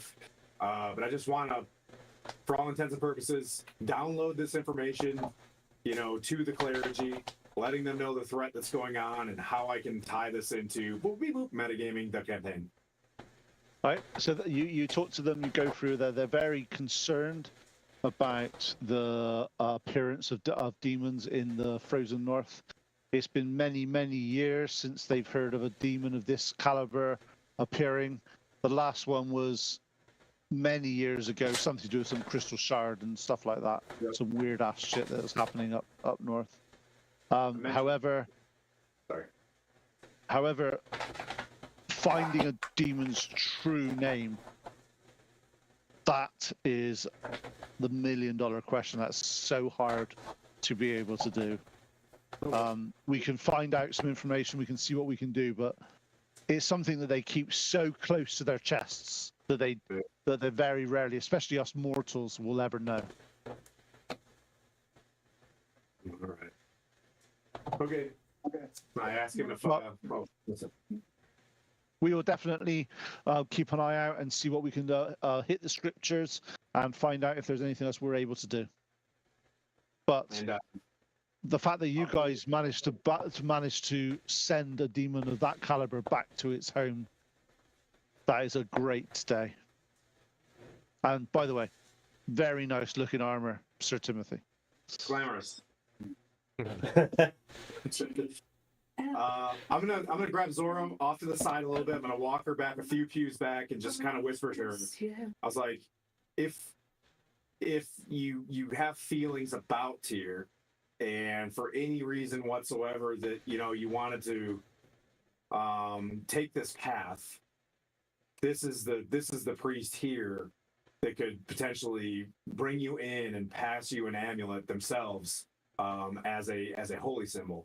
I was trying to carve one. I've been trying to buy one or whatever. But if this is so, as a paladin, I just am like, I'm the sword of Tyr. But if you want to go, take a blessing here and maybe get some words, this is kind of like, this is the advanced place. It's up to you though.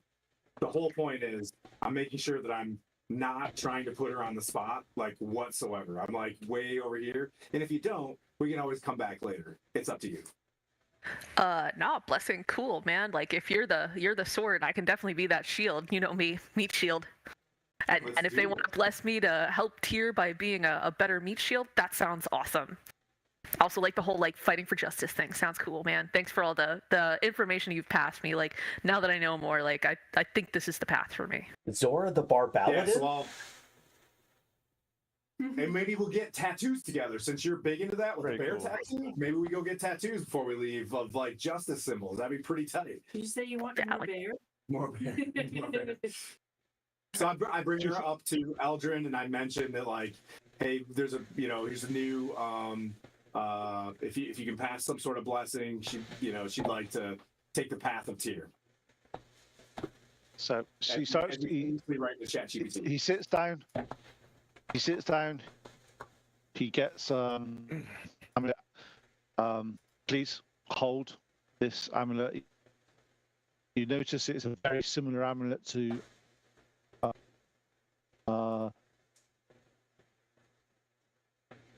Sir Timothy's. You start to lagging a bit. prove your devotion You're lagging a bit. What'd you say? to Tyr. I'm lagging a bit, am I? Yeah. Feedback. Oh, sorry. So can you hear me? Yes. All right now? Yep. Okay, cool. So you start to concentrate on an amulet that the father gives you. You sit down and you concentrate. And is there anything you wish to sort of impart into this amulet, or if there's anything you want to think about whilst this amulet's been given to you? Sorry, I'm looking at my sayings of Tyr that I wrote down last game.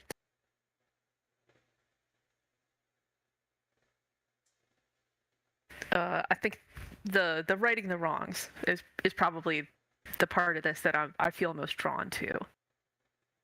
So that's what I'm thinking about as I'm looking at and holding this amulet is righting wrongs. Okay, cool. So you sit there, you concentrate, you start to sort of feel that this is something that you may want to do in the future, and you start to sort of think about the various things for Tyr. The amulet starts to glow. Halfway through glowing, it starts to shudder a little bit, and only half the amulet seems to glow. The father looks down and goes, he's like, well, your force of personality and your courage of resolve is one that would be able to be of a paladin. However, currently your intuition, it may be slightly lacking to be a paladin of Tyr. But that's not to say not in the future, but currently your intuition needs to be enhanced a little bit to be a paladin of Tyr. We are very much of the side that we need to ensure that we see through people's transactions and deceptions. And currently, you're a bit naive currently than you need to be a paladin of Tyr. As you probably see from Sir Timothy, there's not much gets by him. He sees people for as they are and can see through their deceptions. Currently, you may not have that natural ability, but it doesn't mean that you haven't got it forever. Just currently, keep this amulet on you, and maybe actions can prove their words a little more. But currently, it's not something I'm able to bestow upon you, unfortunately. I do apologize, and Sir Timothy can work with you to help you achieve this in the future. I think Pete just told me I'm too dumb to be a paladin. No, as I we don't walk know. out, I'll be like, I'm not gonna lie, mine didn't glow till last year. You're fine. Don't sometimes they're a bit uppity, you know what I mean? And I'm just like, mine didn't even glow till last year. I'll say, You're out of character, multi-class requirements for a paladin. You need to have a 13 in charisma, which you've got 14, so you're fine. But you also need a 13 in wisdom. oh. Yeah, hit those books. That's gonna be a long time. I'm at a negative one. That's what I'm saying. So there might be ways around that we can sort out at a later date, but currently, that's how it stands at the moment. So Maybe Fort can tutor you. Well, I didn't want to pressure her to have to be a paladin. I just, you know what I mean? If she wanted You're to too dumb. pick a deity or whatever, that's kind of cool too. Moriana, no, But- she's definitely got. my wisdom is 8.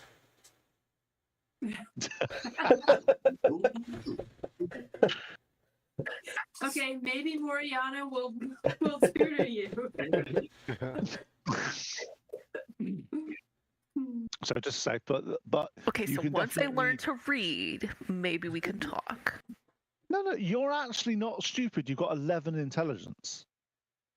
Better than That's average. above average. You just gotta read books. No, there's a difference between knowledge and wisdom. Knowledge is fine. Applying that knowledge in a way, which is the wisdom side, which is slightly lacking. Knowledge is knowing so what you're a telling tomato. me is that I can't put tomatoes in a fruit salad, Correct. even though a tomato is a fruit. Correct. Not intelligence But is knowing that a wisdom is tomato knowing- is a fruit. Wisdom is knowing And wisdom that is you knowing don't not put to, it but in a fruit salad. Okay, but is a Bloody Mary a fruit smoothie? Ooh. Yes. Ooh. Their opinion. Dang, Kara. That's Coming with deep. that knowledge. Zora's got a -1 to wisdom. Kara does not. I think that. Is a hot dog a sandwich? It's a taco. Was that Liam's wife? Yeah. Oh, I haven't did seen you you forever. did you just get cake? I did. Oh, That's not fair. Strawberry. My Oh, favorite. I can't eat that. that's generally not fair. That's just so mean. That's it. Grandpa It's okay. Grandpa gets It's the okay. cake. It's okay. Knowing that gets disadvantages for the rest of the session. It's fine. Don't worry. It won't matter. I roll ones anyways. We all know Gary's got that cake. Anyways, off to the Emerald Flask. Emerald flask. So what are you going there for? Is now where we're going to take a nap before we head off to travel to Luskin. And You I'll tell can everybody the definitely. plan. We go down Is there there. anything? So Oh. you get to the Emerald Flask. There's a room reserved for you. As you get there, as you get there, the Marcion has already reserved a room for you and paid for it as part of your achievement that you have done for Mirabar. Okay. You are welcomed in. You are welcomed in there as heroes, as befitting someone of your stature. Drinks and food are put on. You are ushered into a room, and there are various waitresses and waiters waiting on your every will in terms of food and drink. What do you guys want to talk about whilst you are in Mirabar? Is there anything you wish to do? I mean, I think the band Tim, I'll should, start with you should 'cause I make a know you got- performance. Put it in PJs and have some caviar dreams. I'll tell everybody the plan about where we're going. You know that we're probably gonna head to Luskin and then head north and start searching for this iceberg. Pass the plan off to Blandina, from Bork to Blandina, and then I think that's try to get some rest. Ask Moriana if she wants to get up and get some early morning tea in the morning. Maybe hang out, like just like ruin it. Like we're two people that go out together on their own for like tea. Or something. Spotted Sock, happened? you are number Yeah. 750. Thank you. Yay!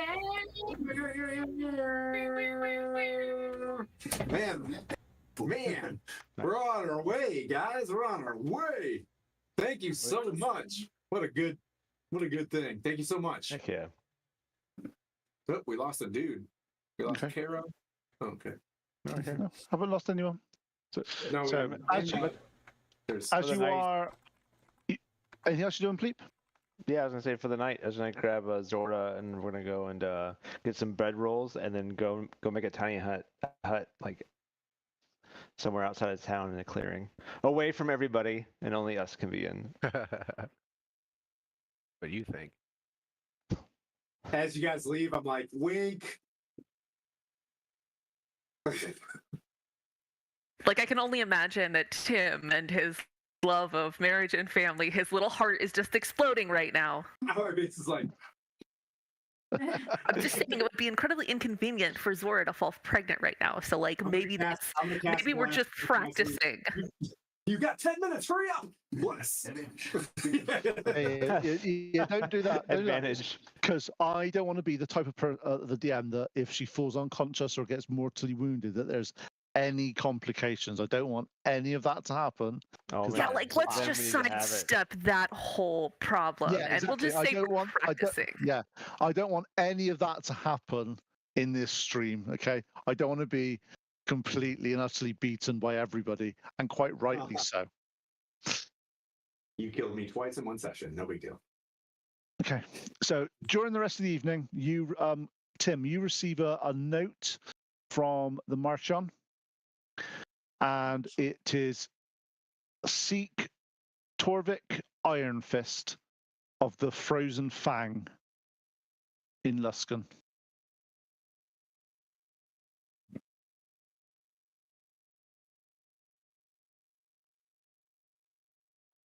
I take it and I hand it to Moriana and be like, there's some words on here. There's Torvik Iron Fist. All right.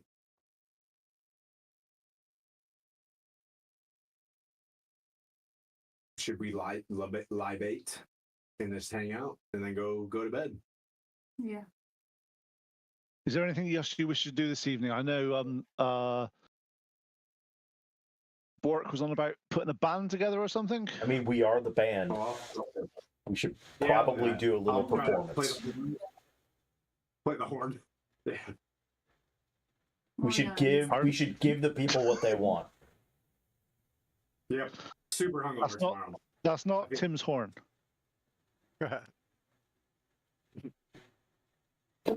We all got instruments, didn't we? Yeah, we got a horn. Yeah. Okay.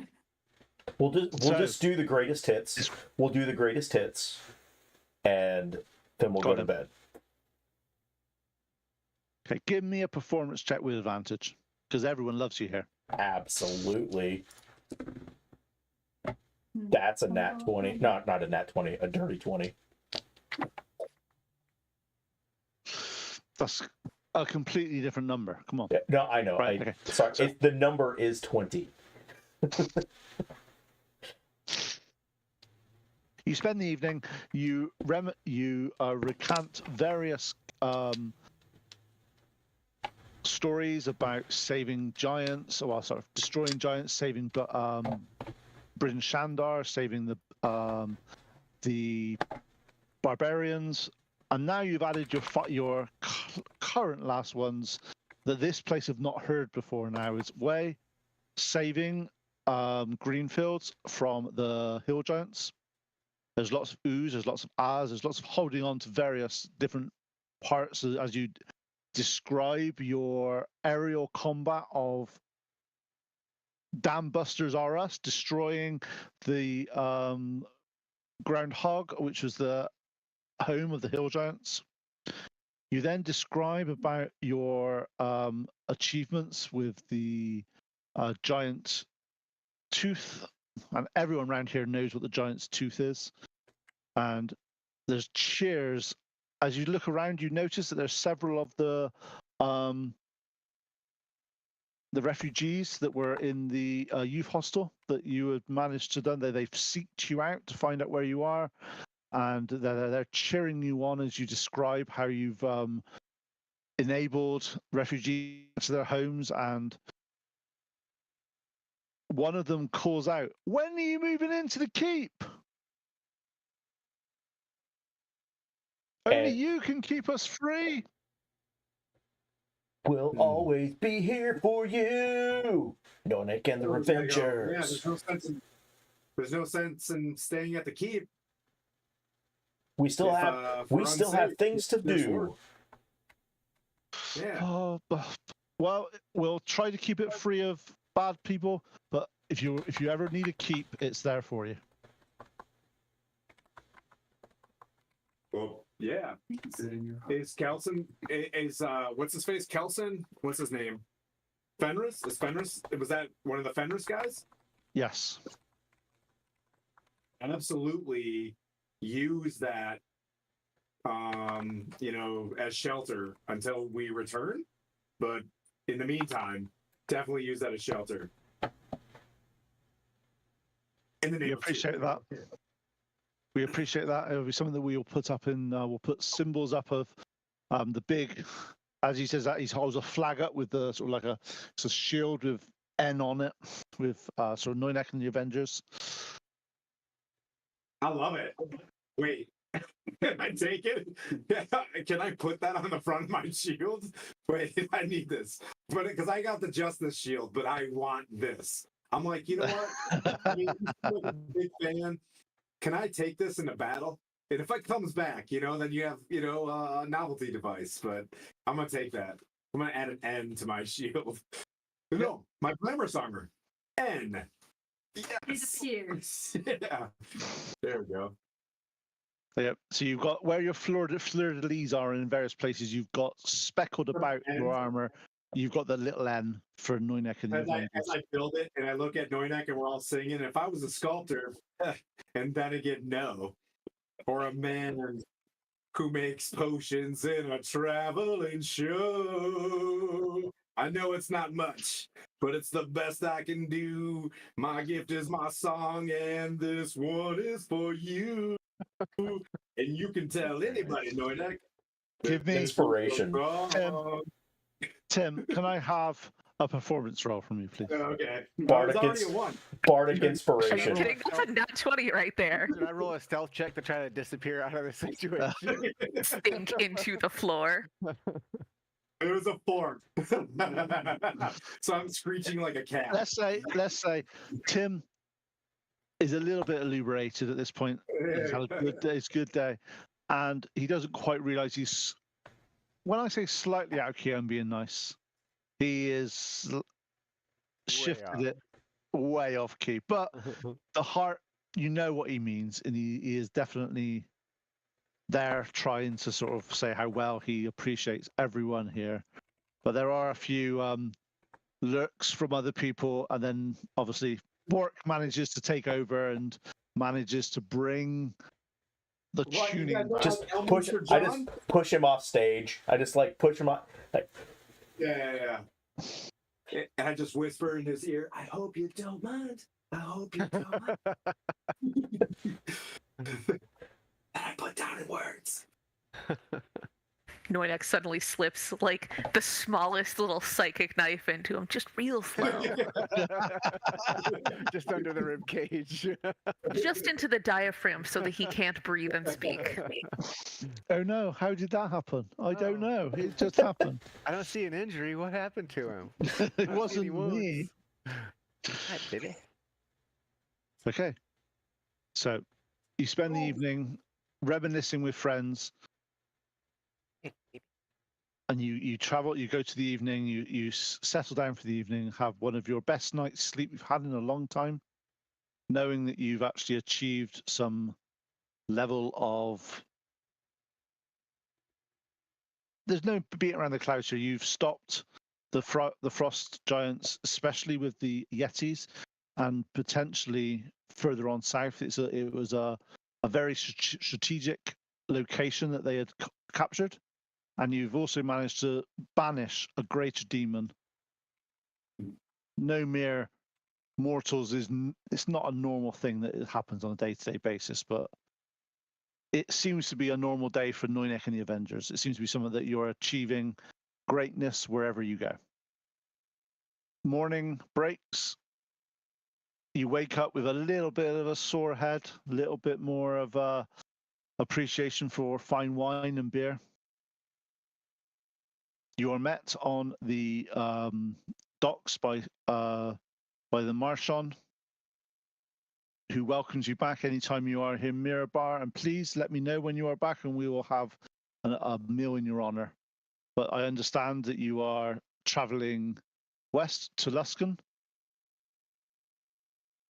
You are put on one of the barges that is of designed for mercantile activities. However, she instructs the captain to not dally and not stop on the route.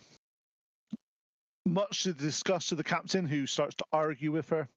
However, she just raises her hand, whispers. Can I have a perception check from anybody, please? My fourth one. I just 8. goodness. I got Will Wheaton bones over here. 6. Quit. Did anybody get above 18? I rolled a nat 1. So Oh, okay. So no. yeah. Okay. You basically heard her. I'm still singing to Noynek on the way down. All I can hear is the echo out of Tim's helmet.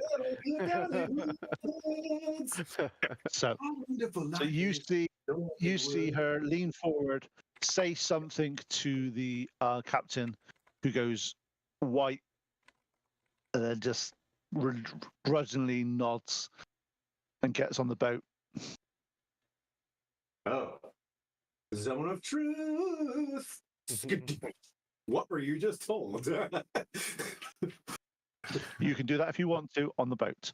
You are escorted onto the boat, and you are taken west. You know that there's a stopover normally at River Mirar, which is where, if you remember correctly, is where you got off before to go to Morgan's Mound. Yep. So this time, though, it takes 3 days to get to Luskan. Ooh.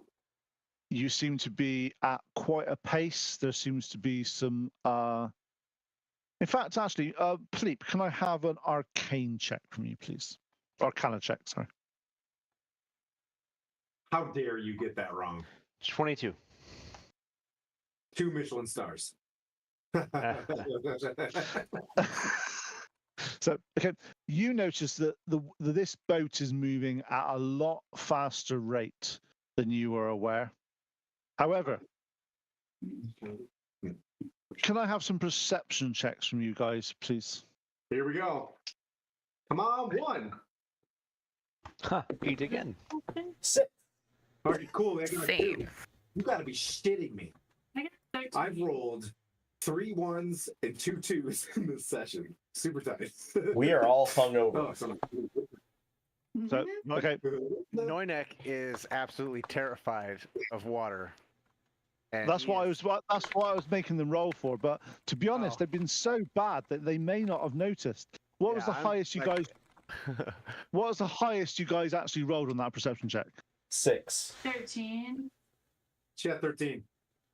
Zora, I only had an 8. Philippe, 8. Noynek, is you like feel. in a corner somewhere, just puking, like in a fetal Yeah, position, and nobody you're in a- notices. Yeah, you're there, not happy, not in a nice place. However, none of your friends seem to really notice at this point, which is a little bit off-putting, to be honest. But no one seems to notice that you're absolutely in your own little world, sort of rocking, sort of throwing up. But they seem to be. You're not sure if it's just that they're hungover, or to be honest, they might not care. I know that sounds horrible. With Noinek's self-confidence, he's like, they don't even care about me. He's No, just peeking all over himself. no one loves me. Even Tim. Oh, I don't even notice, and I can cast Cure Poison. Like that. No. This is awesome. It's the fact that you rolled a 1, Tim. Come on. No, that's great. I'm throwing up in my own moment just for being hungover. Throw up in my Okay. Buddy. After 3 days, you you go past River Murar, you go past Blackford Crossing, and you finally get to Luskan. So, question, guys, have you been to Luskan before? We have not. No. Have we heard of Luskin? Yes. As a paladin, would I know of Luskin? Yeah, potentially. Let me just find something in my little notes a minute. What was the name of the good pirate? Because he's long gone in 1484. This would be Captain Kirk's time period, right? I have no idea. I've made it all up, Tim. Pete's Luskin. This is Pete's Luskin because you're the first one there. That's the new rule. If you get there first, you can have Disney World there if you want. Okay, so Luskan. What is his As name? you start to enter Luskan, first of all, you guys, anyone that's actually, can I have some history checks from everybody, please? Ooh, I'm good at that. Nat 20. Woo. Okay, I'm not that 16. 13. What's that in actual 22. incorrect? Nice. 22. 19. So not great. Okay, so anybody Good above luck, yeah. 18, you know Luskan Number one. as Yeah, a shit. den of a library, a den of vile. It's somewhere you really wouldn't want to visit given the choice. However, it is one of the gateways to the north, and it is also one of the first locations that people get to when they're trying to get away from society. It's ruled by 5 high captains. It's from down south. You have always envisaged that Luskan is ruled by pirates, and to be honest, you're not that far wrong. It's basically 5 high captains that rule the city. You don't know that it's kind of a very similar to the Lords of Waterdeep. You never know who the lords are, but let's just say they're not as full of justice as the Lords of Waterdeep. You know that their rule is quite harsh, and their justice is swift. When you approach, yeah, Go ahead. Go ahead. when you approach Luskan for the first time, you see a small black cloud riding from the harbour. As you get there, you see a ship full of frost and jutting icicles that seems to have been caught on fire. Oh, nice. When you talk to Luskan, you talk to the harbour master as you arrive. He says that a group of wizards from the arcane tower of Host Tower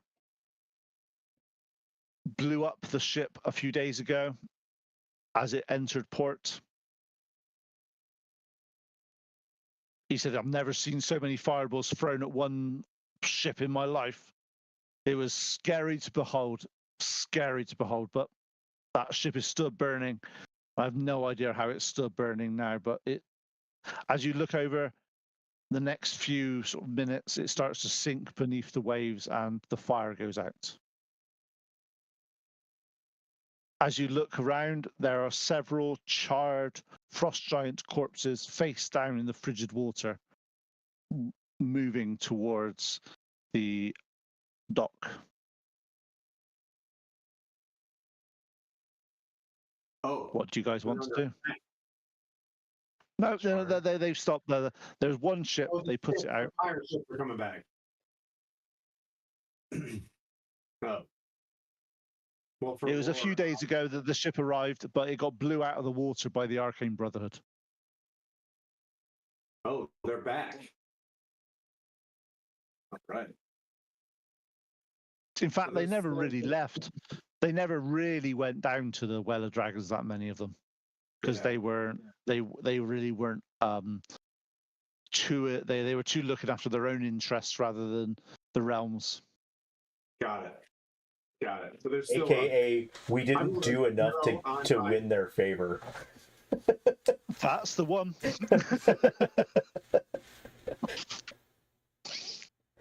Connor Superman. In fact, I think we only got like 4 or 5 wizards from the Arcane Brotherhood. They weren't very much on our side. So I think that was the one where Belgarian didn't really talk to them that much to get them on our side. We're trying to get out of here as quick as possible. We don't want to be chilling in this town. Oh, well. We just need I to go want find zero on the history Torvik. check. Yeah, I don't know the history of this town really. All of you do, to be honest. Luskan is a den of slavery, drug use, anything evil that happens generally comes through Luskan. However, it also has the unique opportunities of it's where you go to be forgotten. It's somewhere that you just go to disappear off the planet. It's the gateway to the frozen north, which is one of the most, as you know, the people that were in Bryn Shandar, whilst they weren't particularly evil or bad, they were people that didn't want to be with other people. They wanted to drop off of the society and be on their own. So this is the gateway to the north. Does Tim want to purify this town? I rolled a 0 on my history check, so I was arguing with Gary the whole time when he was describing what it was really like. I'm like, "This is a holy city. What are you talking about? This is I'm like, hello, holy people. How are you?" Tim, as you arrive in the city, though, you look around and you're like, huh. It's not quite as white and glorious as I thought it was in my head. Whoopsie boopsie. Do we go find do we find Dude? Do we find Torvik ASAP? See, Yeah, go find him. I'm sure he's our. Okay. Are we, Could you give are we me- allowed in the gates? Are we allowed in and stuff? Yeah, we had a writ to get us to Torvik. Can I like ask off the record? Is there a tower in this place? There is definitely an Arcane Brotherhood tower in this place. I got you. Okay. All right. Okay, so the dockmaster is there, and he welcomes you on board, and he signs all the various information, and moors the ship, and he says, "How can I assist any of you guys today? Is there anything you need?" We're trying to get to Torvik Iron Fist of the Frozen Squiggle. Frozen Fang. He looks at you and goes, after information, are you? And he holds his hand out. Ugh. High five. And I gave him a blessing. Tyr brings justice to the realm. As you do that, he sort of shakes his hand and goes, Tor what? I've never heard of him. Behind Tim, you see Zora like just sort of choke up and squeeze really hard on that mace and go, "Yes, we're bringing justice." Crunch. Would you like me to roll a persuasion check or You intimidation? can roll it. Yeah. You can roll an intimidation check if you want. I rolled a 2, so it's a 7. He laughs in your face. Zora gets a splinter in her hand. and goes. He holds his hand out and he's like, he sighs as he looks at Timothy. All right. Well, Can I try to swipe some gold from his purse to give to him? nice, You can certainly try. nice. As he's doing that, So- I'm going to get up. I'm going to climb up on something to get at his eye level On and my go shoulder. on his shoulder, yeah, and just go, listen, sir, we're just here. We're here for a very short period of time. We don't have time to deal with this. If it would be great if you could just tell us where this guy is. Well, as he's talking to you, he goes, well, that sounds like it's an expedited information. That's double the price. No, this is not an expedition. You're going to be the expedition. You just need to tell us where the hell this guy, who is this guy? Are you doing bard stuff? Okay. Yes, I'm trying to persuade him to just tell Okay, us. so you do that. So can I have a stealth check followed by a sleight of hand check for you, Noinek? Don't actually get advantage with that cute. Just. Stealth is 24. Oh, jeez. Sleight He of doesn't need hand- advantage. Look at his rolls. Sleight of hand is 35. The fuck? Sorry. 35. Yeah, I rolled a nat 20. Okay. You got a plus 15. Yeah. And I rolled a 26 on persuasion. Gloves of That's thievery. as if he's been given gloves of thievery, which is the thief's Oh, amazing yeah, ability. I just happen to have a Right, plus 9 so- on persuasion.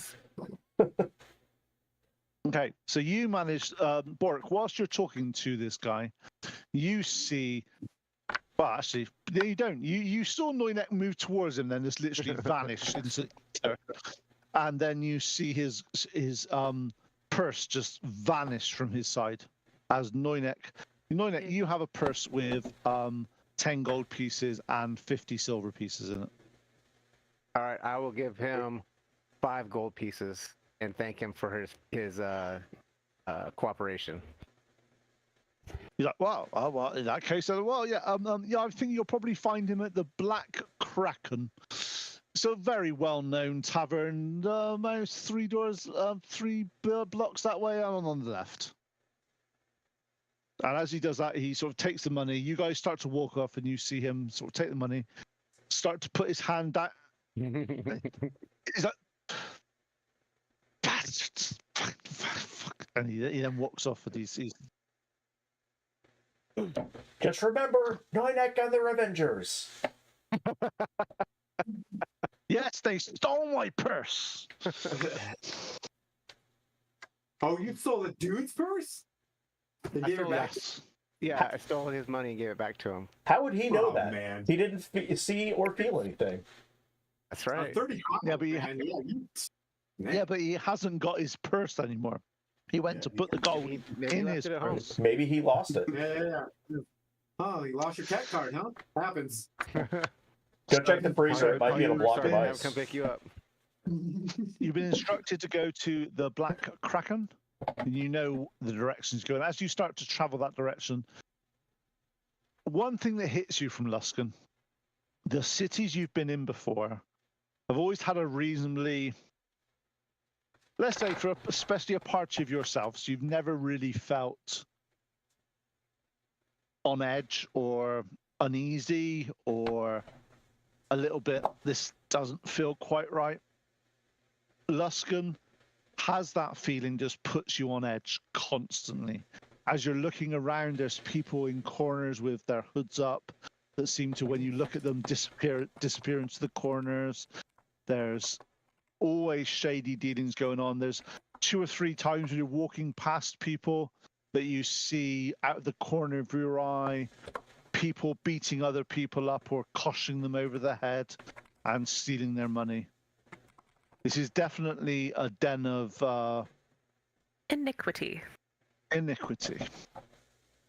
So as you approach the Black Kraken, the sign is, as would you'd expect from this, is a black tentacled creature that is coming out of the water. As you enter the establishment, it is a very rowdy atmosphere with lots of shouting and screaming, and the odd sort of every few minutes there's a flagon of ale that's thrown against the wall. What do you guys want to do? Well, this is my kind of place. I'm gonna belly up to the bar and get a beer. Let's do it. Oh yeah. Okay, so as you approach the beer, there is a small halfling-like creature behind the thing with his hood up, very shadowy on his face. Ooh. Do you know Noinek? He You could looks. be He brothers. looks up. He looks up and goes, "Don't fucking cause trouble. I've had enough of fucking trouble. It's been a nightmare today. What can I do for you?" You got a nice brown ale? I'll take a pint of that, and one for my husband here. We have ale, we have beer, and we have. Well, it's a spirit of some kind. I'm not sure quite what it is, but it's called Kraken's juice. So it's a bit weird. But it's quite strong. Up to you guys. You want ale, yeah? Ales. He goes to the back, gets some barrels, and just basically gets one. He's like 6, right? Or 6 ales, put them on the site, and says, "Right, that's 1 silver for all of them, please." I'll flick him a silver that I got from that guy's purse. Nice. He nods in your direction. Nods in your Wait, direction. can we see Noinek, or is he still like stealthy and like this money just flies out of nowhere? No, he's there with you now because once he's out of. Yeah, so you see Noinek pay. It's not something that you normally see Noinek pay, to be honest. So it's not the usual. But Noinek's quite just flicks the money in. That's why he's the right. front man. Yeah, right. Thank you very much. Tables are free over there if you want to, but just don't cause trouble. Got any food too, or is it just liquor and beer? Well, if you want food, we've got some stew that's been on the go for a while. But is it 6 of you again? That's going to be 3 silver for all of the food. I don't need the No, food. you got that?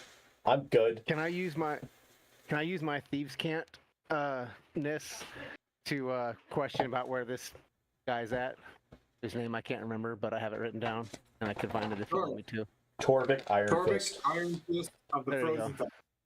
Yeah. As you start to sort of talk, as you start to do your own sort of stuff, as you're giving the money over, he sort of gives you a little sort of confirmation that he knows exactly what you're talking about. And he goes, "Yeah, give it 5 minutes, you'll know who Torvik is." Oh. Mm-hmm. And Noinek's got this flask that he brought back from the table? The flask? Or the What flask? whatever that stuff was? The beer? It's You've got, beer. you've got L. You've got 6 L's. All right, dude. 6 ales. Oh, okay. As you do that, you see, after a few minutes, you drink your drink. You see this he's completely bald, black-skinned person walk up to, quite sort of like inebriated, walks up to someone at the bar, puts his arm around them. Noinek, with your passive perception, you notice that his hand drops down, steals the purse from the guy, comes down and goes, "Right, drinks are on me, mate. I'll buy you a drink any day of the year. This is on me." And he buys 2 L's. As he starts talking, you hear that this guy, he talks extremely loudly, like as if he's been on some type of battleship in the past and lots of explosions have been going on and he just needs to get that voice heard. He's there and he's like, "Yeah, you're amazing. I love you. You're great. Here, beer for you." And he starts drinking and he starts doing stuff. And he's like, "Ho, ho. The sea of moving ice is just a playground for us lads. We'll tackle it head on. And we'll always come out stronger."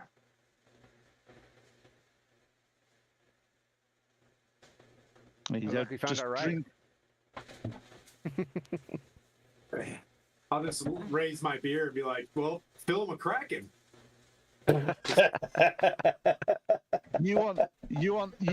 She looks at you and goes, "You want Kraken's juice in a flagon?" Yes, he does. I perk up. Yes, he does. Wow. Okay, that she see her eyes sort of glisten up and start to look sort of inquisitive. She's like, "That's that much Kraken juice. That's a gold." I'll flick the gold. I wanna go, see this. Here you go. And she's like, she see her shaking. You see her shaking her head. She walks up, and you see her get a bottle out and start pouring it. She holds it up, pours it perfectly down, and goes, "And it's one for the guy in the shiny armor." And she puts down this pitcher in front of you. I'll take and I'll tell her. All right. I'll take the rest of that bottle. Lay on hands myself as I chug it, so that I don't get poured. I'll take. You see Zora take like one more sip and then set the beer down and go, well, I guess I'd better stay sober for the rest of the night and sort of like push it away.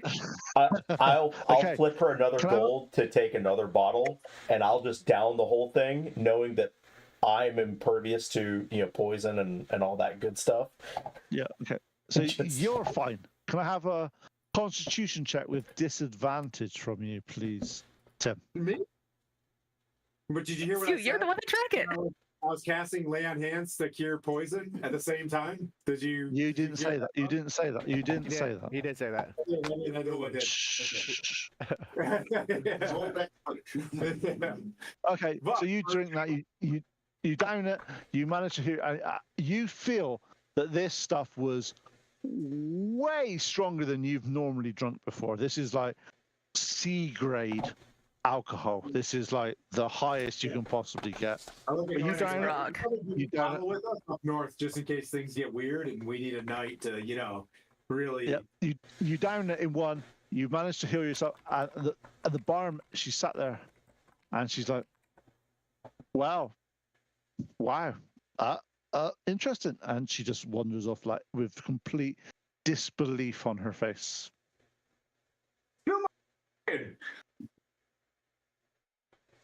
As you do that, the black-skinned captain comes up to you, puts his arm around you, and goes, "Well, you can surely hold your liquor.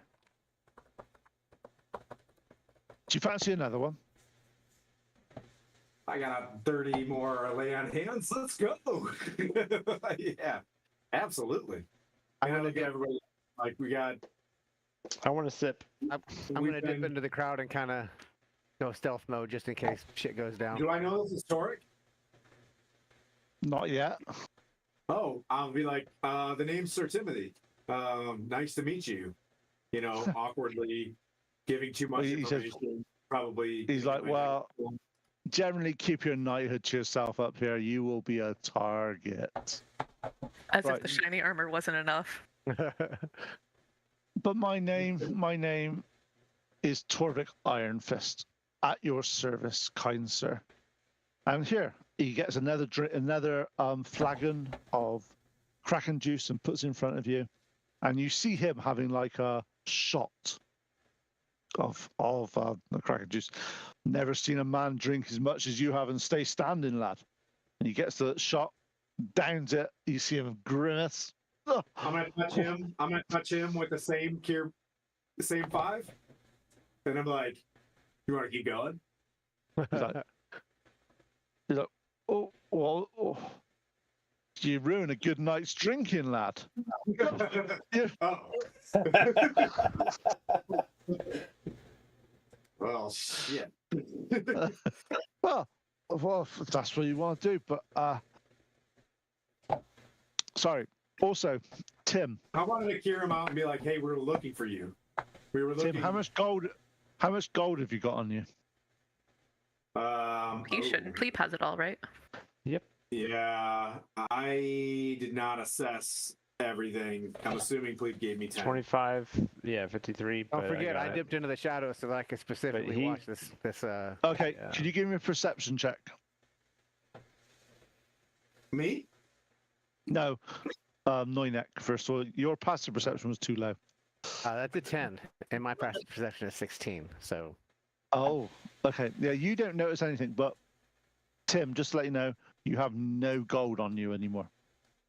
Oh, I'm just like, hang on one sec. I gotta go talk to my sugar daddy. And I Well, walk you over don't. there. You don't know. You don't even know it's missing at the moment. It's just gone. Your purse is no longer on your person.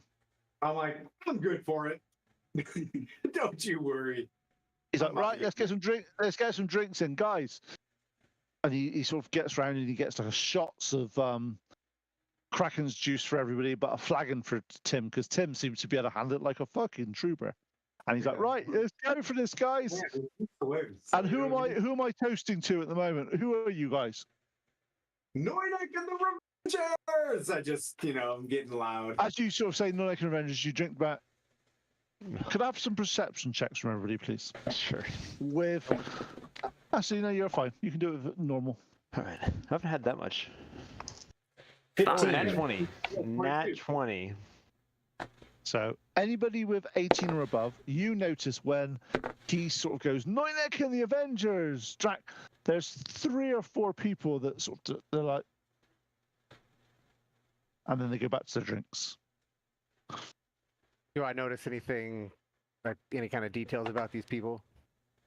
No, they just seem to be just sort of regular type people, but they've recognized the name. Oh, shoot. My DM's kicking off right now. Oh, we're in the Kraken? This place is called the Kraken?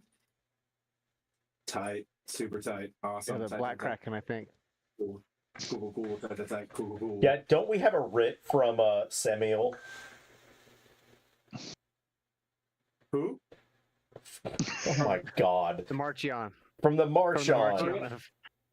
Marchion. Maybe that Kraken juice is actually getting to Tim. Laying hands doesn't work. Yeah, for real. I'm going to go dig into his backpack and pull the writ out and head up to and go. We were told to come find you by Marchon Ramil or whatever their last name. You're the part. Wow, that makes a sense. As he does that, he goes, he sort of taps, he puts his arms on Timothy, puts his arm around him, and he just has his pouch in front of him. And he just goes, Timothy, hold your hand out. And he just drops your pouch. Oh, magic! What's it behind your ear? It's just a big coin. Ha-ha! You must have dropped it. You must have dropped it on the floor. Right. Okay. Awesome. I'm not a thief. I'm a pirate. There's a difference.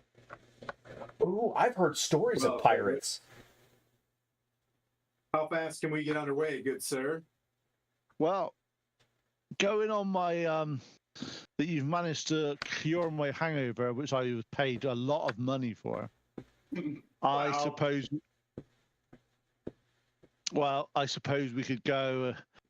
Well, with the let me think. With the tides, we could probably leave. It's now 10. 5 hours time, we'll be able to get a leave dock. We can take our rest there. Well, you want to go to the Sea of Moving Ice, which is, to be honest, the amount of money I'm getting paid, I'm willing to do it. But normally, this wouldn't be somewhere I plan on going. I thought you said you go to the Sea of Moving Ice all the time and come back stronger. I go to the Sea of the Moving Ice and come back stronger. Yes, that is valid. Entering the Sea of the Moving Ice and actually exploring around are slightly different things. That's look, I am one of the major players in this area. I have seen the Sea of Moving Ice numerous times. You've seen it. I am sure.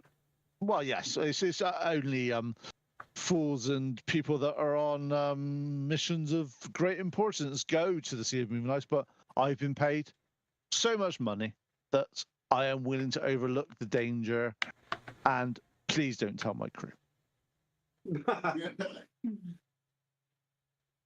Well, should we rest on the ship?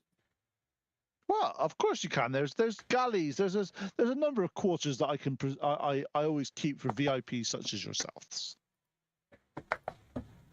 Well then, let's What go else you guys prep. think we need?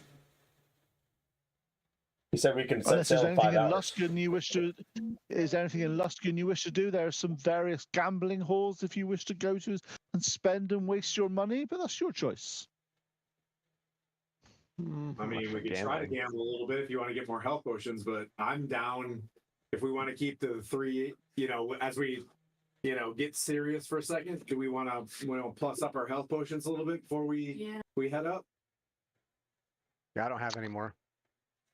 Well, Is it is evening now. If you wish to stay to open the shops, you have to wait overnight and stay You here. mind if we stay on And the I've ship? got 4. I'm good. I have 2. We can redistribute the. I'll say, like, Zora, do you have this many? Sorry, 1 second. You said 3. Okay, you're putting up 3 fingers. She's pulling out the book account. I have this many. Oh, okay. If I have 3. Yeah, I don't see what your problems are. You've got loads of health potions. We're good for a bit. I don't know if we're gonna go. We're gonna head straight to this thing that's floating around. This is all we've got. I'm gonna put my hand on Tim and go, we're good. I got this. Let's go then. I have this many. 5 hours. Let's get out of here. This place is pretty terrible. I mean, I didn't say it out loud though. Hey, sweet. I'm going It's like- to hand one of my health potions over to Noynek so that he's got one now. Thanks. I will If also you've got hand it- you one. So now you've got 2. All right. I'm down to 2. All right, I've deleted it from my inventory, so you got it. Thank you. Thank you. Use it wisely. Okay, you spend the next half an hour going down to the ship.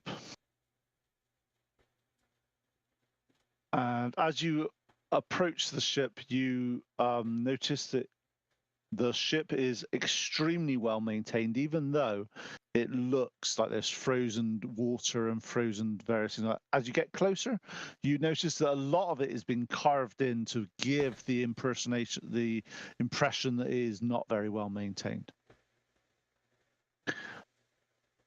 It's not. Torvik calls for the deck hands to help you, show you where you need to go.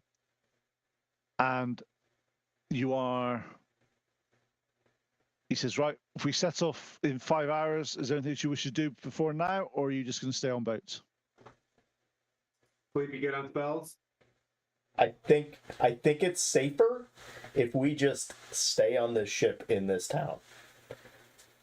Yeah. Because Noynek does not want to get on the ship at all after the whole puking experience and all that. You got to, but I can tell him that I can cure that. Okay, so what do you want to do, Tim? How do you want to play that with Noynek? If he describes to me that he gets seasick, I can tell him like the same way that I cured that Kraken juice. And if you'll just get on there, once you feel queasy, let me know, and I can cure that. As I walk up the ramp that leads up, like whatever that thing was, a gangway or something like that, as I start walking up, and I'm like, I just start puking already. I want to touch his tummy. You know what I mean? Just like, ooh.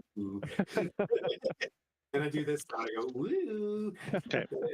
After the next several hours of waiting on the boat, you start to see the sun start to rise, and Torvik says, "It is now time to leave.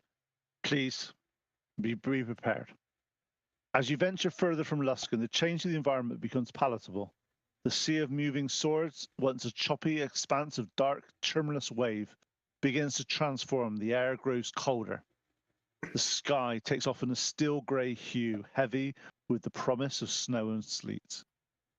The salty spray of the ocean, once refreshing, now stings with a bitter chill. Sailing through these icy waters requires skill and caution.